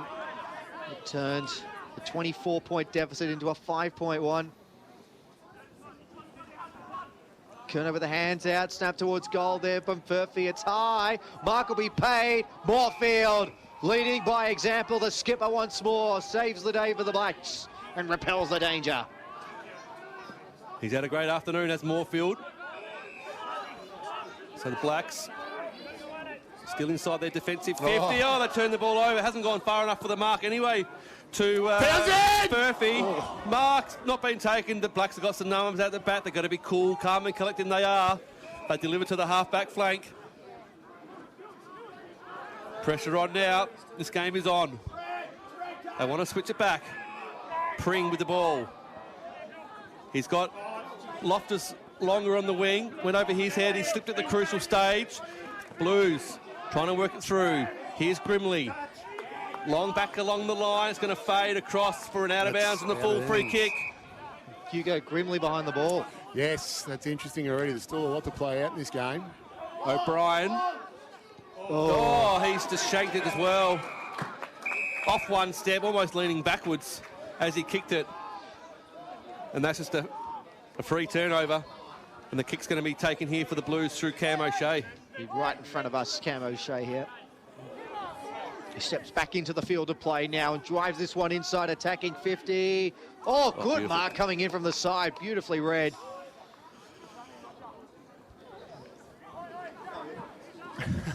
It was a great mark. Excellent Whoever took mark. it. Robertson hands it back to our mystery high flyer. Across the face of goal. This is Jordy LaCava. They're playing with danger here. Oh, there's going to be 50. Oh, So 50-metre penalty, so this will help because the Blacks were hemmed inside their defensive 50 and now they get to the free exit and they could set this up towards half forward now. It's an important kick, but it's not a very good one. Looking for Broderick, who had 2 to contend with. It's gone straight to Lloyd, who takes a good relieving mark for the Blues, and he's going to send it back towards half forward. Furphy was the target, off hands. And eventually trickles out of play for a boundary throw in centre wing, far side of the ground, University side. 9-9 plays 9-4 in favour of the Blues. A 5-point lead, 16.5 gone into this final quarter. Incredible final quarter. 3 goals to the Blacks. Blues are scoreless. 16.5 played. It's going to go down to the wire. Ball on the outer side. Bit of fumbling going on. Now they've got some numbers here, the Blacks. Work it through. Comes from Robertson. Into the middle of the ground. Nice, neat kick. Geddes.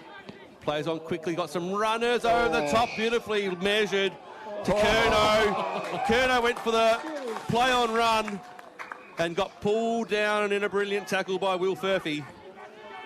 The kick was beautiful to Curnow, but he took them on and paid the ultimate price. Outer side wing. They're going to come back in again here, the Blacks. Inside attacking 50. Stretching out the one arm as Clark couldn't wheel it in. Boundary line too close, it runs over. For a throw-in, 17.5 played, 5 points the margin. Oh, and we've seen it tends to be, Hugo, the hardest goal to kick is the one that puts you in front. And the Blacks kicked 3 goals in a hurry to start this last term, but we haven't had a score since. It's here at half forward for them now. Conway front spot, tapped it down. Only as far as Irving, though, who hands it across to Ingram, who goes with a kick up towards the wing. Furphy was there, paddles it to his own advantage. Stewart arrives to help out, hands it inboard to Akosh. He wants to give it back. Instead, he's given the option to go long, and he does that. Connor's in a one-on-one. It gets over the back. Oh. The umpire was waving play on, and then the cavalry arrive for the Blacks to quell Cotter and lock it up inside 50. And we can all take a breath again. you did well there, Cotter. Yeah. Held him up just enough. Some may say he gave away a free kick, but the umpire didn't, so really good play. Furphy tapped that down. He was looking for O'Brien. Snap towards goal. I think that might have been Cotter, and it's gone across the face for a minor score. Behind. So it makes it an even 1-goal game again. 18.5 gone in this final term. 9-10, 9-4. And it's kitchen and bathroom scoreboard. It's all to play for in the derby. So Moorfield's going to bring it back. Had an unusual lead from Knight in the middle of the ground, about 10 metres away. Ignored that and went long on the outer side with the kick, Moorfield. There's Grimley for the Blues. Just trundles the ball back inside their attacking 50, but the Blacks are up to it with numbers. Chain of handballs. They're out to the wing. 1-on-1 contest. Who can win the footy out there? Desperate stakes here for this game, in this game. Kelly walked out of a tackle. Ball at ground level. Not coming out. Umpire says, give it to me. Goal the difference. 9-10 plays 9-4. We're 30 seconds away from time on. Another classic derby between the Blacks and the Blues. The kick from Curnow to a leading pack. Here's a chance out of the pack. Oh, Around the corner! Benny Oliver. It is Benny Oliver. That's his second. To go with his one in the second quarter and scores a level. Well, goodness me. Right on time on, ticking over. Oh, no, don't say it, Matty. Well, hasn't Conway lifted this in this last quarter? He's given them first look at the ball every time. Just that tap on the other side of the ground there to get that forward momentum, and then just a great finish. What a game. They were 24 points down. The Blacks, they've chalked off 24 of them, and they've won the clearance. Loftus in towards full forward. Oliver couldn't mark, gathers it, hands it to his own advantage. Sinclair gathers, snaps towards goal. It's across the face. It's gone right across the face. Yeah. Geddes kept it in play. How's he done that? No, he hasn't. It's gone out of play. Oh, well, what a goal that would have been. But the boundary umpire, the goal umpire were both hot on it. They said it's gone out of play. Geddes. So the scores are still level. Would have been an incredible goal. It's not even a score. Interestingly, the goal umpire wouldn't have seen the goal get kicked because he was running towards the point post with his arm up. He would have needed a score review. Boundary throw it inside, attacking 50, right up against the point post for the Blacks. The goal was kicked behind the goal umpire. 9-10, 64 to 10-4, 64. They've come from 24 points down, the Blacks. And we are level as we enter time on in this final term. Toss back in play here now. Conway, front spot, caught by Furphy. He's not going anywhere. Give it to me, says the umpire. Yeah, Conway's been huge in this last quarter for the Blacks. Conway tapped that one down once again. Trying to fight through there. The Blacks unsuccessful. It's another stoppage. The pressure's mounting in this one.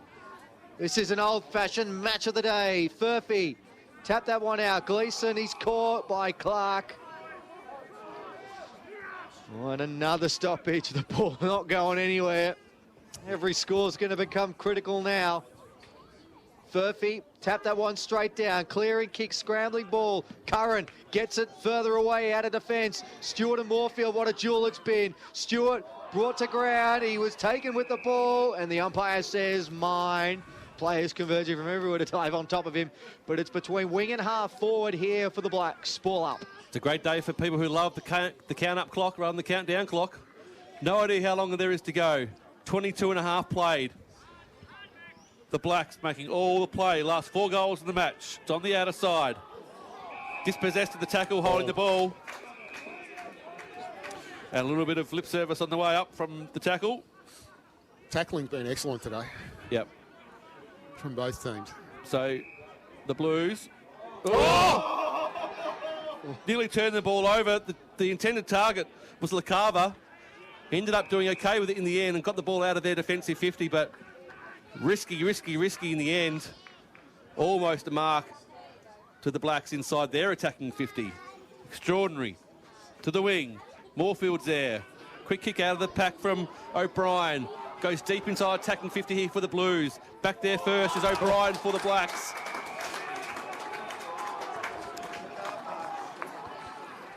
So, the relieving free kick. Is that Ben Townsend? It is Ben Townsend. So Townsend short towards Stewart. He's kicked 2. It's his equal smallest return for the year. Could his third for the day be one of the most important ones for the Blues? Yeah, he's only kicked 2. Hey? He's only kicked 2. Only kicked 2. Can't keep this man out of the game, can you? Just when they needed a mark, they needed someone to stand up. Right when it matters. Yes, absolutely. Beautiful little kick by Ben Townsend as well. Just to the advantage there, and he's just got him on the right side of the opposition players, and a really good, strong mark.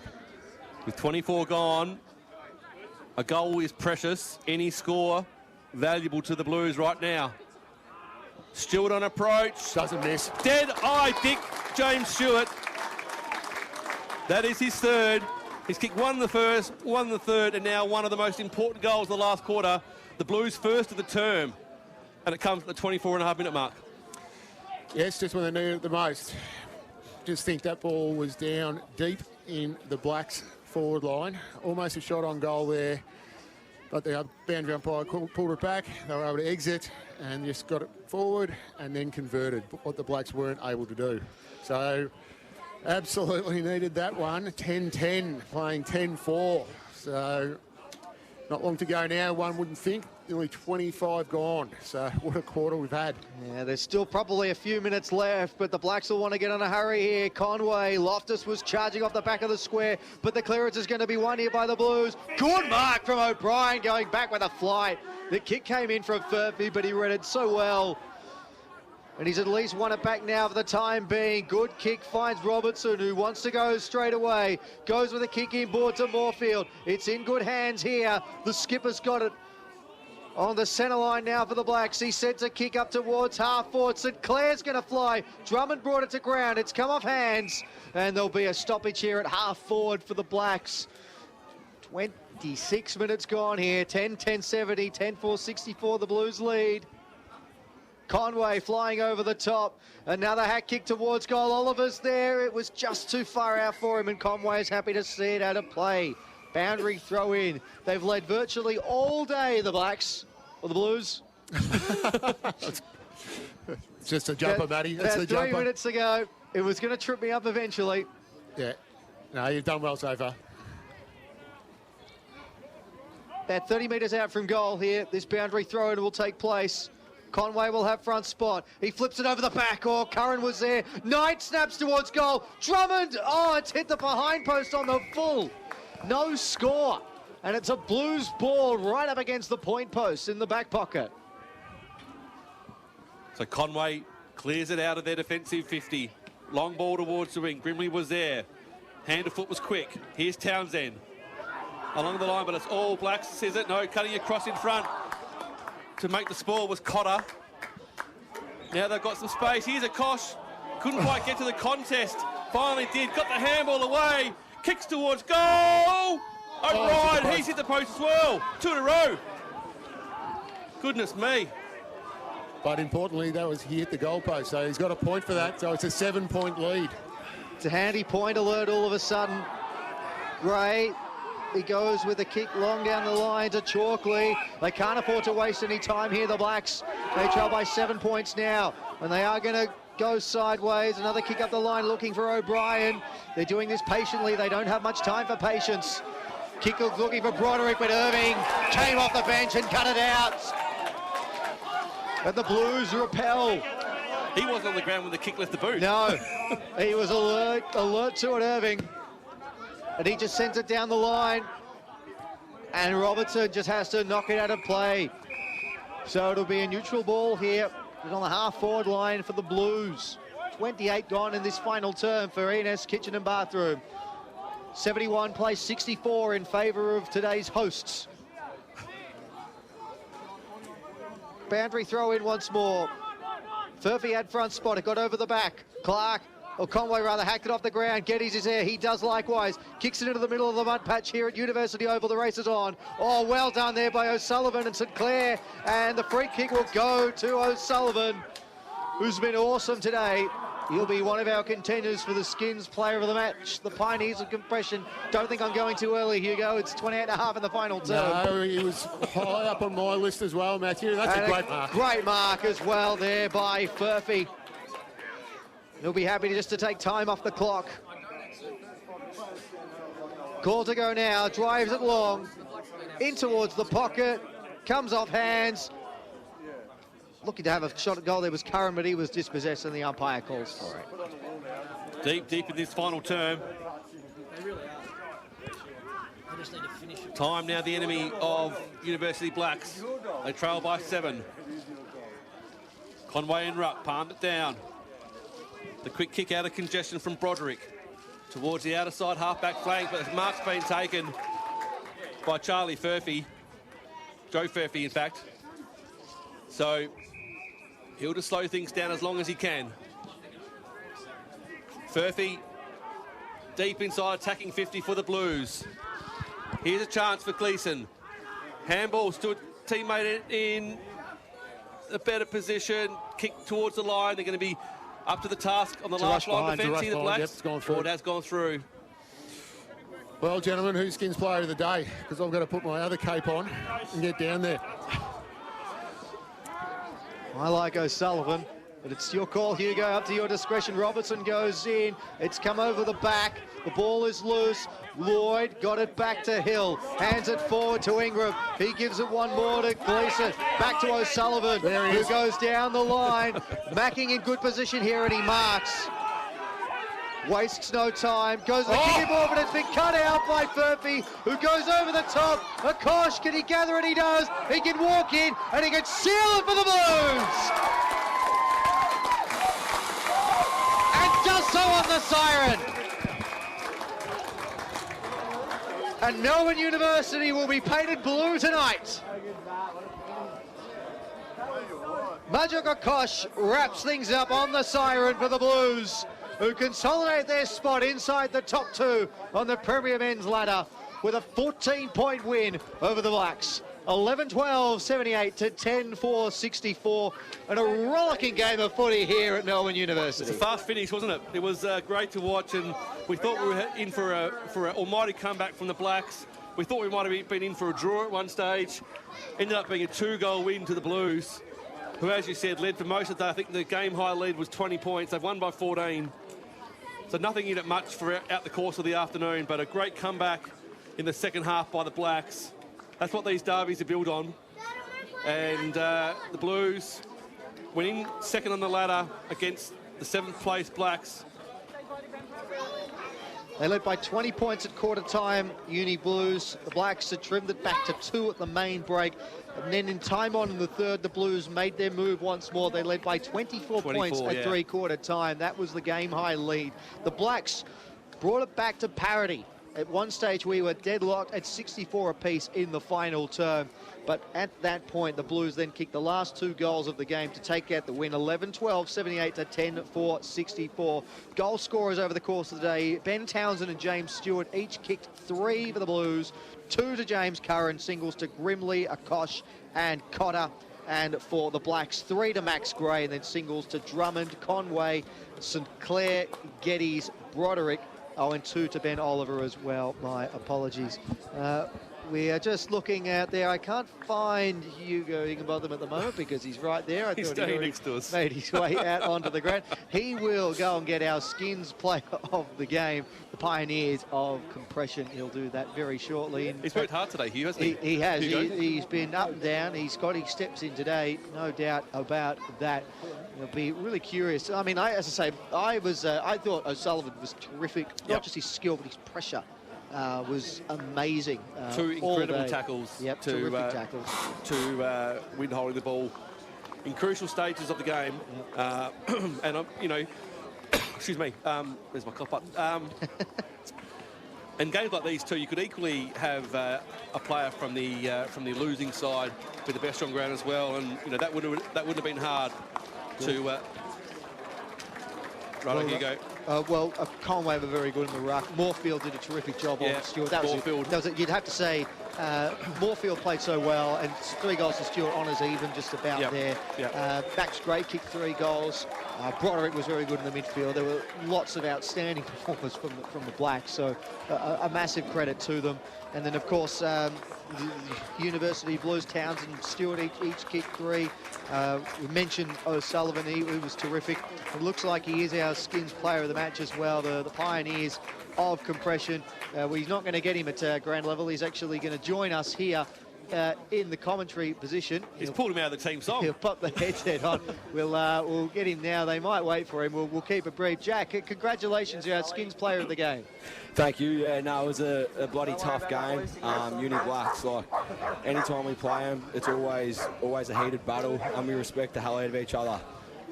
You know, we see them all the time, during the week at training, so they're a great bunch of boys, like, really respectable, and it's always a good battle, yeah.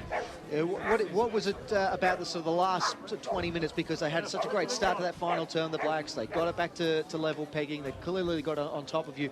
What did you do so well? We'll let you pose for the photo with the skins player of the game, Clark. You get a cap with that as well for all your efforts. Great nerve that your boys showed to be challenged the way that you were in such a high-pressure game with a lot on the line in terms of the rivalry. You held your nerve. What did you do so well in that last 15, 20 minutes, you think? Nah, you're spot on. Like the first 3 quarters of that last quarter, if that makes sense, like the first 75% of the last quarter, the Blacks had all the momentum. We did well to absorb it, but yeah, we just stuck together and stuck fat with each other and just did the basics right. First in for the footy and you know, the umpires look after you sometimes. They always do if you're front and centre and first the ball, like you said. But, mate, your game behind the ball today was really impressive. So you've got a licence just to go for all those marks when the opportunity's there?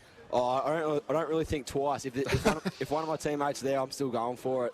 Bit like away McKang, like he just flies for anything. So And that's the beauty of the competition. It's high quality, and even in the conditions, you got to try and stick to your assets.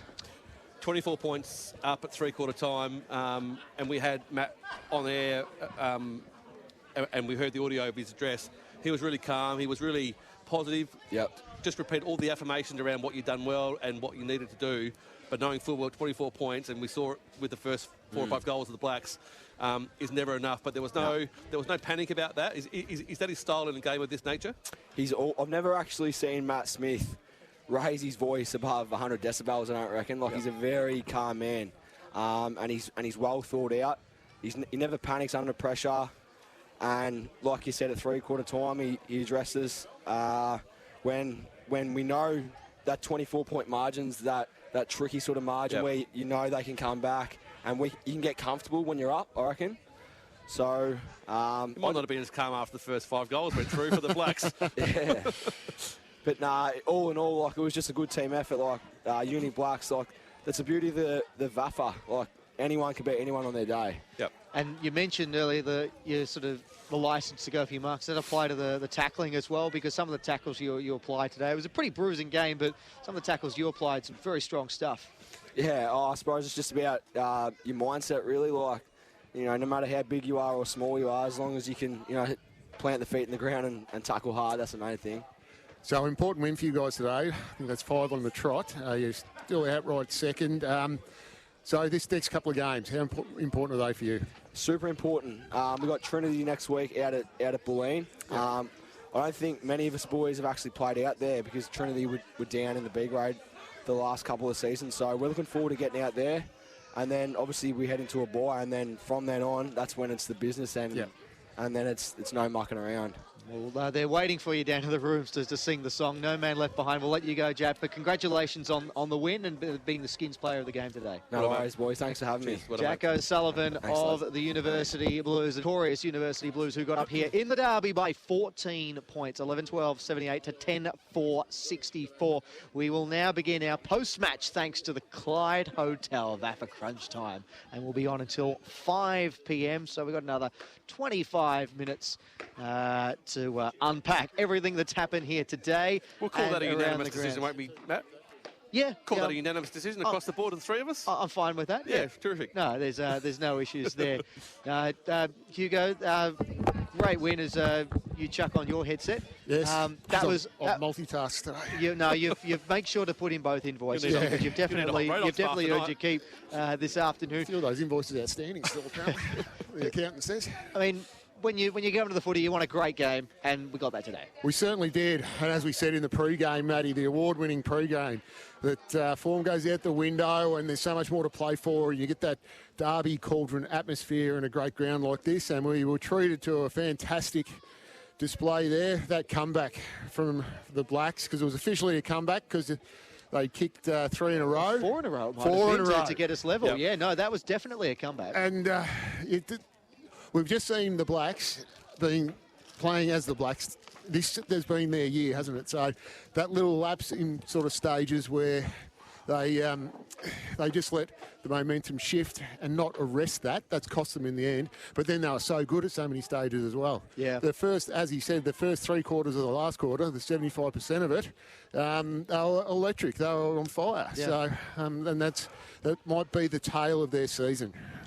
Yeah. At times too, sorry, Matty. At times too, you see sides, and they didn't do it today, but when you hold a lead of 24 points, the first, what was it, Matty? The first 4 goals. 4 goals of the final quarter, yeah. Went the way of the Blacks. A lot of teams try and invent and create things that aren't part of their DNA and part of their makeup. Yep. The Blues just stayed systematic, I felt, and calm, and they didn't sort of think they needed to reinvent anything to halt that momentum.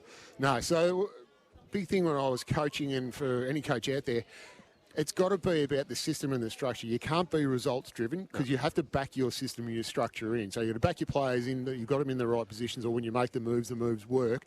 But it's the way you go about it. And that's what we call system, is the way you generally want to play. So as long as you back that in, and that's proven today with the Blues, you know, you're always going to get goals kicked against you in games of footy, and that's when it comes to the team and the players to try and arrest that momentum and swing it back your way.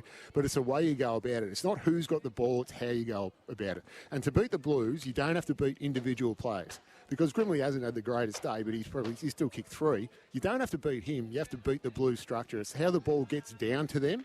And that was a beautiful kick by Townsend into Grimley. And if it wasn't, Stewart, sorry. If Stewart wasn't there, then another Blues player would have been there. So that's the system aspect of it. And that's what you have to beat the Blues. And the Blacks weren't able to do that today. Well, at least for long enough, because there were times, and really the latter part of the second quarter and the latter part of the early part of the final term when they really sort of got on a roll. Yep. Because we said it took them until 5 minutes into the second term to actually kick a goal, the Blacks. And then throughout that second quarter, they closed the gap. They won that quarter 4-1. And then the last quarter, they won 4-2. Yeah. So when they did have it, and that seemed to be the scoring end, even though there was no real obvious match day advantage. But when they sort of got it on their terms, they were more than comfortable in terms of being able to control the play and the scoring. Yeah. But they just weren't able to do it for long enough. No, correct. And that's what we call consistency. So you need all your players, or no one's going to play well all the time, but you need 75 or 80% of your players to be playing better than okay, if you understand what I mean, just to maintain that. And if you think back, there were turnovers that were costly. Even though they're on the end of a good chain where they'd maintained possession, it was just that last disposal. And that was probably in relation to inviting pressure, I think, as well. Hanging onto the ball for a little bit too long to allowing the players to come in and close out those options, then trying to execute the impossible one. Sometimes, I always believe that first option is the best option always, and it's always, and you go the easiest one. You don't give up 2 options to go for the third hard one. You've got to go for that first one, as in that's how you maintain possession. That's how you move the ball fast as well. It was an interesting one. And just sort of thinking about that last quarter, it was Geddes who just couldn't keep the ball in play in the pocket, and he might have actually put them a goal in front. So it's fine margins in this match. Sliding door moments, Matty, in games of football. And as we said, those 2 sort of sitters, if you like, that the Blues missed, they've kicked 11-12. So it's 23 scoring shots to 14. And we know there was probably 2 or 3 they left on the shelf. Oh, absolutely. That probably the Blacks didn't have those same opportunities. So, I mean, they've got away with it in the end. Whether you say, you know, the Blues or the Blacks are the better team of the day, it's still only 14 points, so there's not much in it.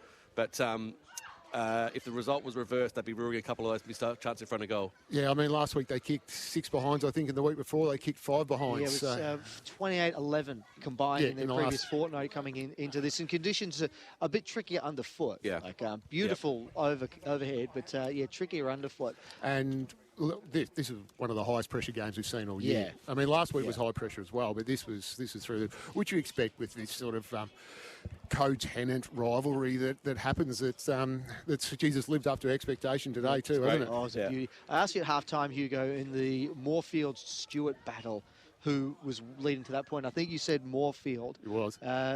Was it still at full time? He kicked 3 goals, Stewart. They didn't play on each other much after half time because what I said, Stewart played up the ground a little bit more and then floated back. Yeah. So, you should coach, Hugo. Yeah. I reckon you could win a couple of flags. I'm enjoying life now. Other things frustrate me now rather than coaching. It's good. Public transport, the government. Where else do I start? I can focus. Focus my frustrations on them. You reckon my stories are long. 15 minutes to go, Hugo. Yeah, that's it. Oh, don't worry about it. 5 minutes and 1 second, and I'm out the door. You won't see me for dust. Look, it was a game of sliding door moments and good contests. So I think probably Sullivan was the best on the ground. It was hard to find a real standout best on the ground. I think his performance was probably the most consistent 4-quarter performance, but some players had amazing quarters, but not many 4-quarter performances. No, everyone sort of had their moments during the game. If Townsend had a kick probably one more, I probably would have leaned his way. Well, speaking of goals, the goal of the day for Kosh Living, and speaking of Ben Townsend as well, I think this one is sewn up, but we have to do it for the sake of the credits.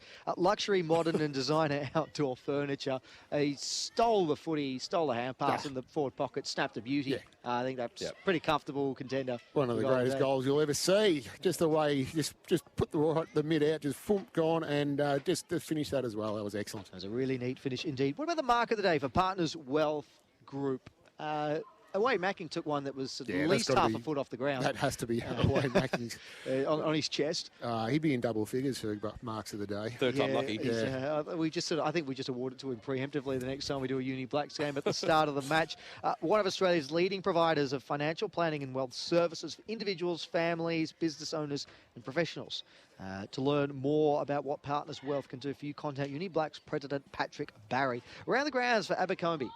A leading real estate agency, insight, innovation, and the determination to deliver exceptional outcomes. Hugo, what's happened around the grounds in the VAFA? Well, Matty, it's been absolutely an amazing round of football, which will always, we've had some rippers at the moment, but at Brighton Beach Oval, Caulfield Grammar 10-13-73 have defeated Old Brighton 9-13-67. So that's blown the ladder up, that one has. Oh, indeed. And at Scotch Oval, the college there, Old Scotch 15-10-100 have defeated St Bernard's 14-12-96. And in the boring game of the round, it would appear, Toorak Park, after trailing at half-time, Zavs 8-14-62 have defeated Old Haileybury 7-6-48. And at St Kevin's College, there's been an absolute demolition job done there. St Kevin's 25-21, 171 have defeated Trinity 9-3-57. That's not good kicking from St Kevin, is it? No, it certainly is not. Well, did we say? You take 21 goals any day of the week. I think. Well, we looked at this a couple of weeks ago, Hugo. That might be the 6th time St Kevin's have ever won by 100+ points or more. It may well be their third or second biggest win ever. That 120 points. That's huge. That is absolutely huge. So the ladder, as it stands. Some results haven't been updated yet. Right. I'll just go through tell you what, it's a good day for goal kicking at St Kevin's. Jacob Kaczynski, Jack Bank, Callum Jones, each kicking 4 is what I've got here. Yeah, okay. That ladder for Author Sport Victoria, a Melbourne-based team of experienced orthopaedic surgeons helping you get back to life. It's not been updated. So yet, Hugo, you say? No, not all games at the moment, but obviously old Zabs out in front on 9 wins. Uni Blues cement second spot by a decent margin now, on 8 wins. Well, St Kevin's leapfrog Old Brighton into third, so they're a game behind the Uni Blues on 7 wins, and Caulfield closed to within a game of the top 4. And then the bottom Scotch will come above Hale. No, so Scotch is second last, St Bernard's still last, Haileybury 7th, and Blacks will stay 6th. Yes, all by percentage. So not much separating those 3 in percentage. So 86, 83, and 8. So Haileybury's got a percentage of 83.94, and Scotch has a percentage of 83.53. So Scotch still in the relegation zone. Just Prem B as well for Abercrombie. Old Camberwell have come back to defeat Old Ivanhoe 8-11-59 to 6-8-44. They kicked 3 goals to 1 in the final term. In fact, they kicked 6 goals to 2 after half-time. Did the Wellers there. Collegiates remain unbeaten. A 38-point win over De La Salle, 16-12, 108 to 10-10-70. Old Geelong have smacked Williamstown 19-15. 129 to 11-6-72, a 57-point win there for the OGs in that one. Beau Morris have got a big win over Old Melburnians too, 14-14, 98 to 6-13, 49. And in the final game of the weekend, Ajax again have beaten Old Carey 10-14, 74 to 7-11, 53, a 21-point win for the Jackers there, and they kick clear in second spot on the ladder at the moment, do the Jackers. Collegian still out in front, 10 games, 10 wins, 6-4 record for Ajax, and then there are currently 3 teams with 5 wins to their name. Old Geelong, who were last a fortnight ago, are now up to 6, and they sit only half a game outside of the finals. Absolutely amazing, isn't it? Carnage everywhere you look. What a competition. No, it's an outstanding Prem B division, that is for sure. In terms of Premier Men's, around across the entire sort of division, Hugo, who do we learn the most about today? without looking at the games and just sort of looking at the score lines, who do you think, oh, gee, that's something I wasn't quite aware about that team now?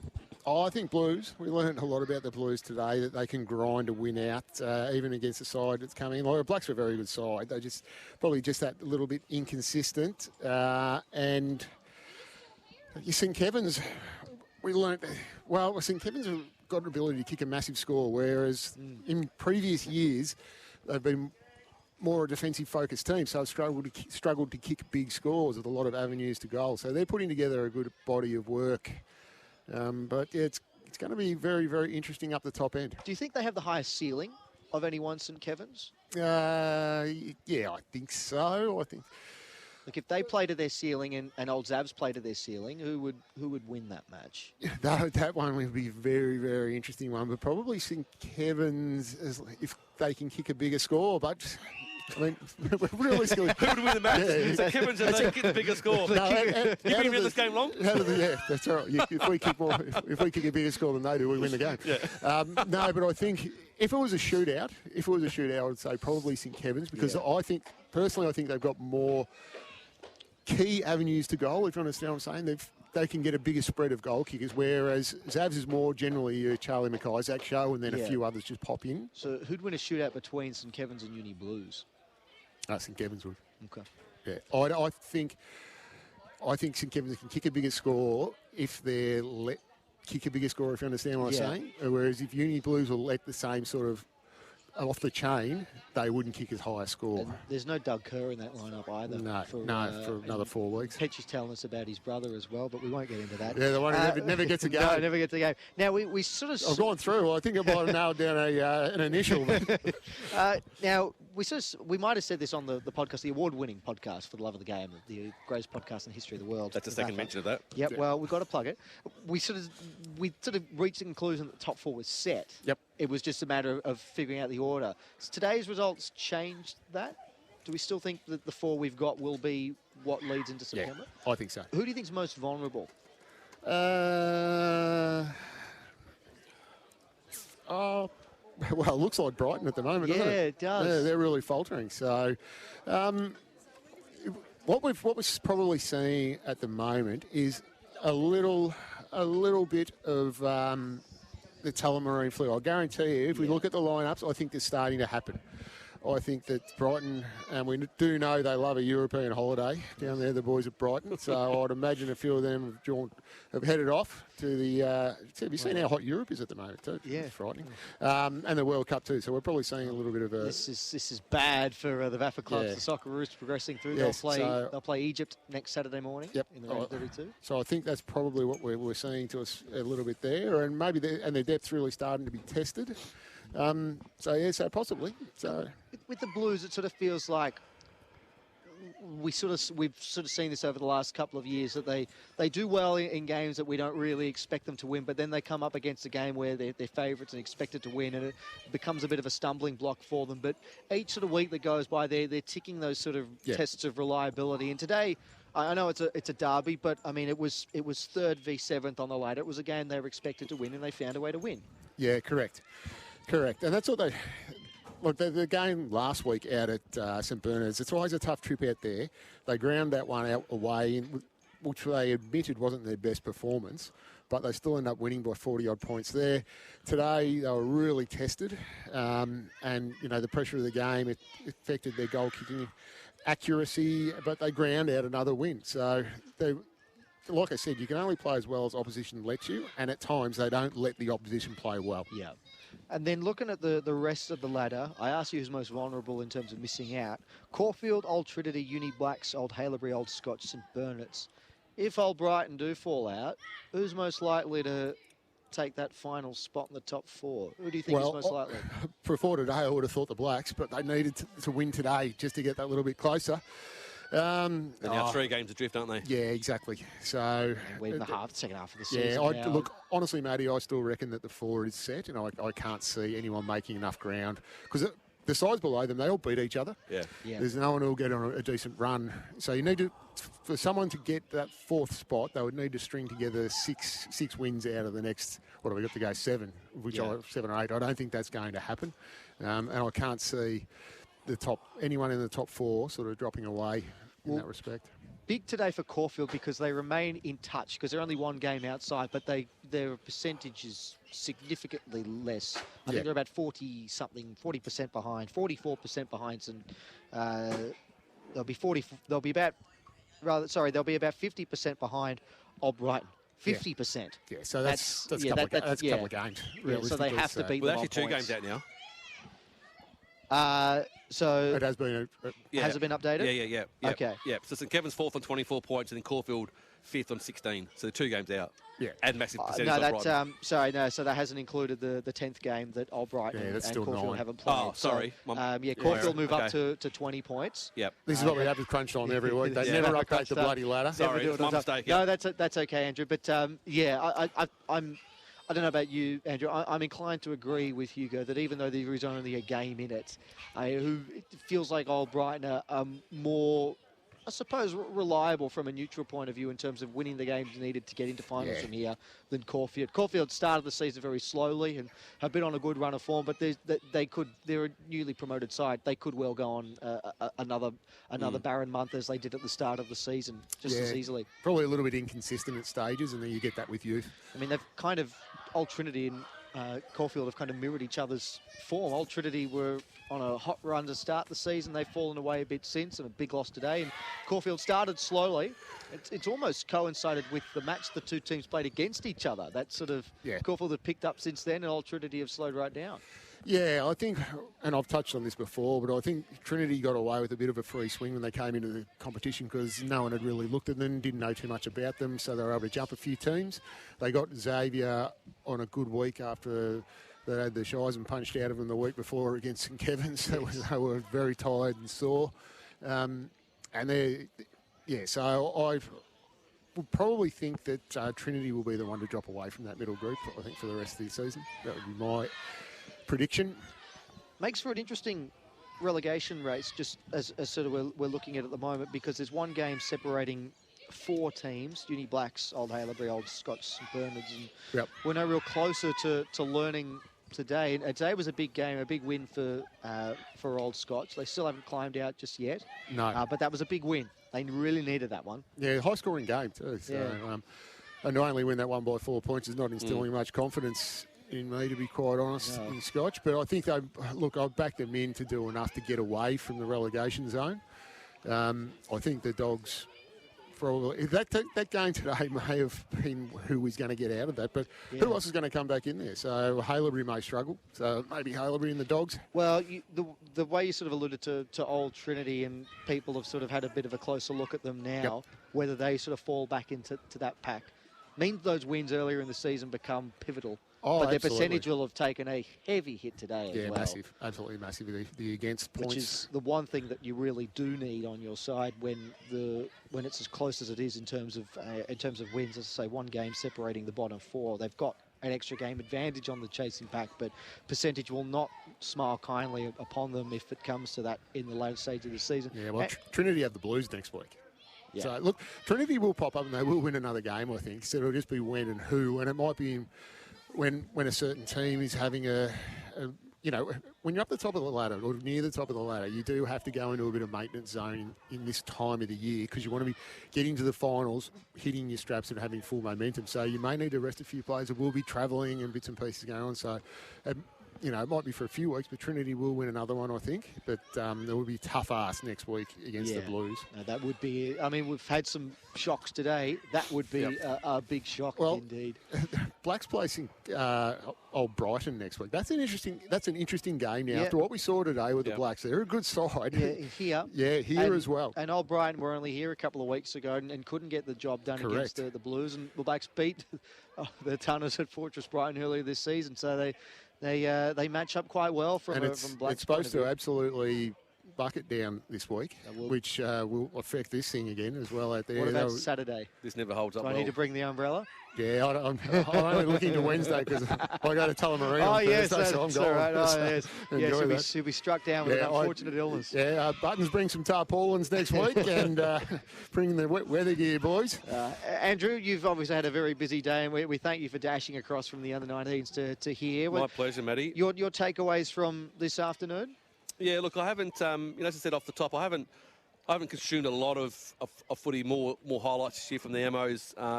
Haven't done a lot of calling, but I was impressed with the level of both these teams today, and looking at the results of the Blacks, they don't lose by big margins, and they've probably been a bit stiff in a lot of their games this year, just on a purely a results lens, through a results lens. But it's been great spending the day with the Uni Blues team. I was out there at 9:30 this morning calling an under 19s game, and then back here. So it's been a lot of fun, and may there be more of it. That was our post-match VAFA crunch time, thanks to the Clyde Hotel, the spiritual home pub of the Uni Blacks. The Clyde Hotel in Carlton's been serving the local community since the 1860s. Come join us at the Clyde for your next meal or function and add to the history of a Carlton institution. That's it from us here at the University Oval. It was the University Blues who won the derby by 14 points. A big thanks to Buttons Bruce, to Hugo Higginbotham, our special comments to Hit IQ, for Andrew Holmes as well for play-by-play throughout the course of the afternoon, and a big thank you to all of you who have tuned in throughout the course of the afternoon. I'm Matthew Donald. We look forward to having you tune in again on VAFA's Match of the Day next week, but until then, take care. This has been the SEN Match of the Day. Thanks to William Buck. Join us again next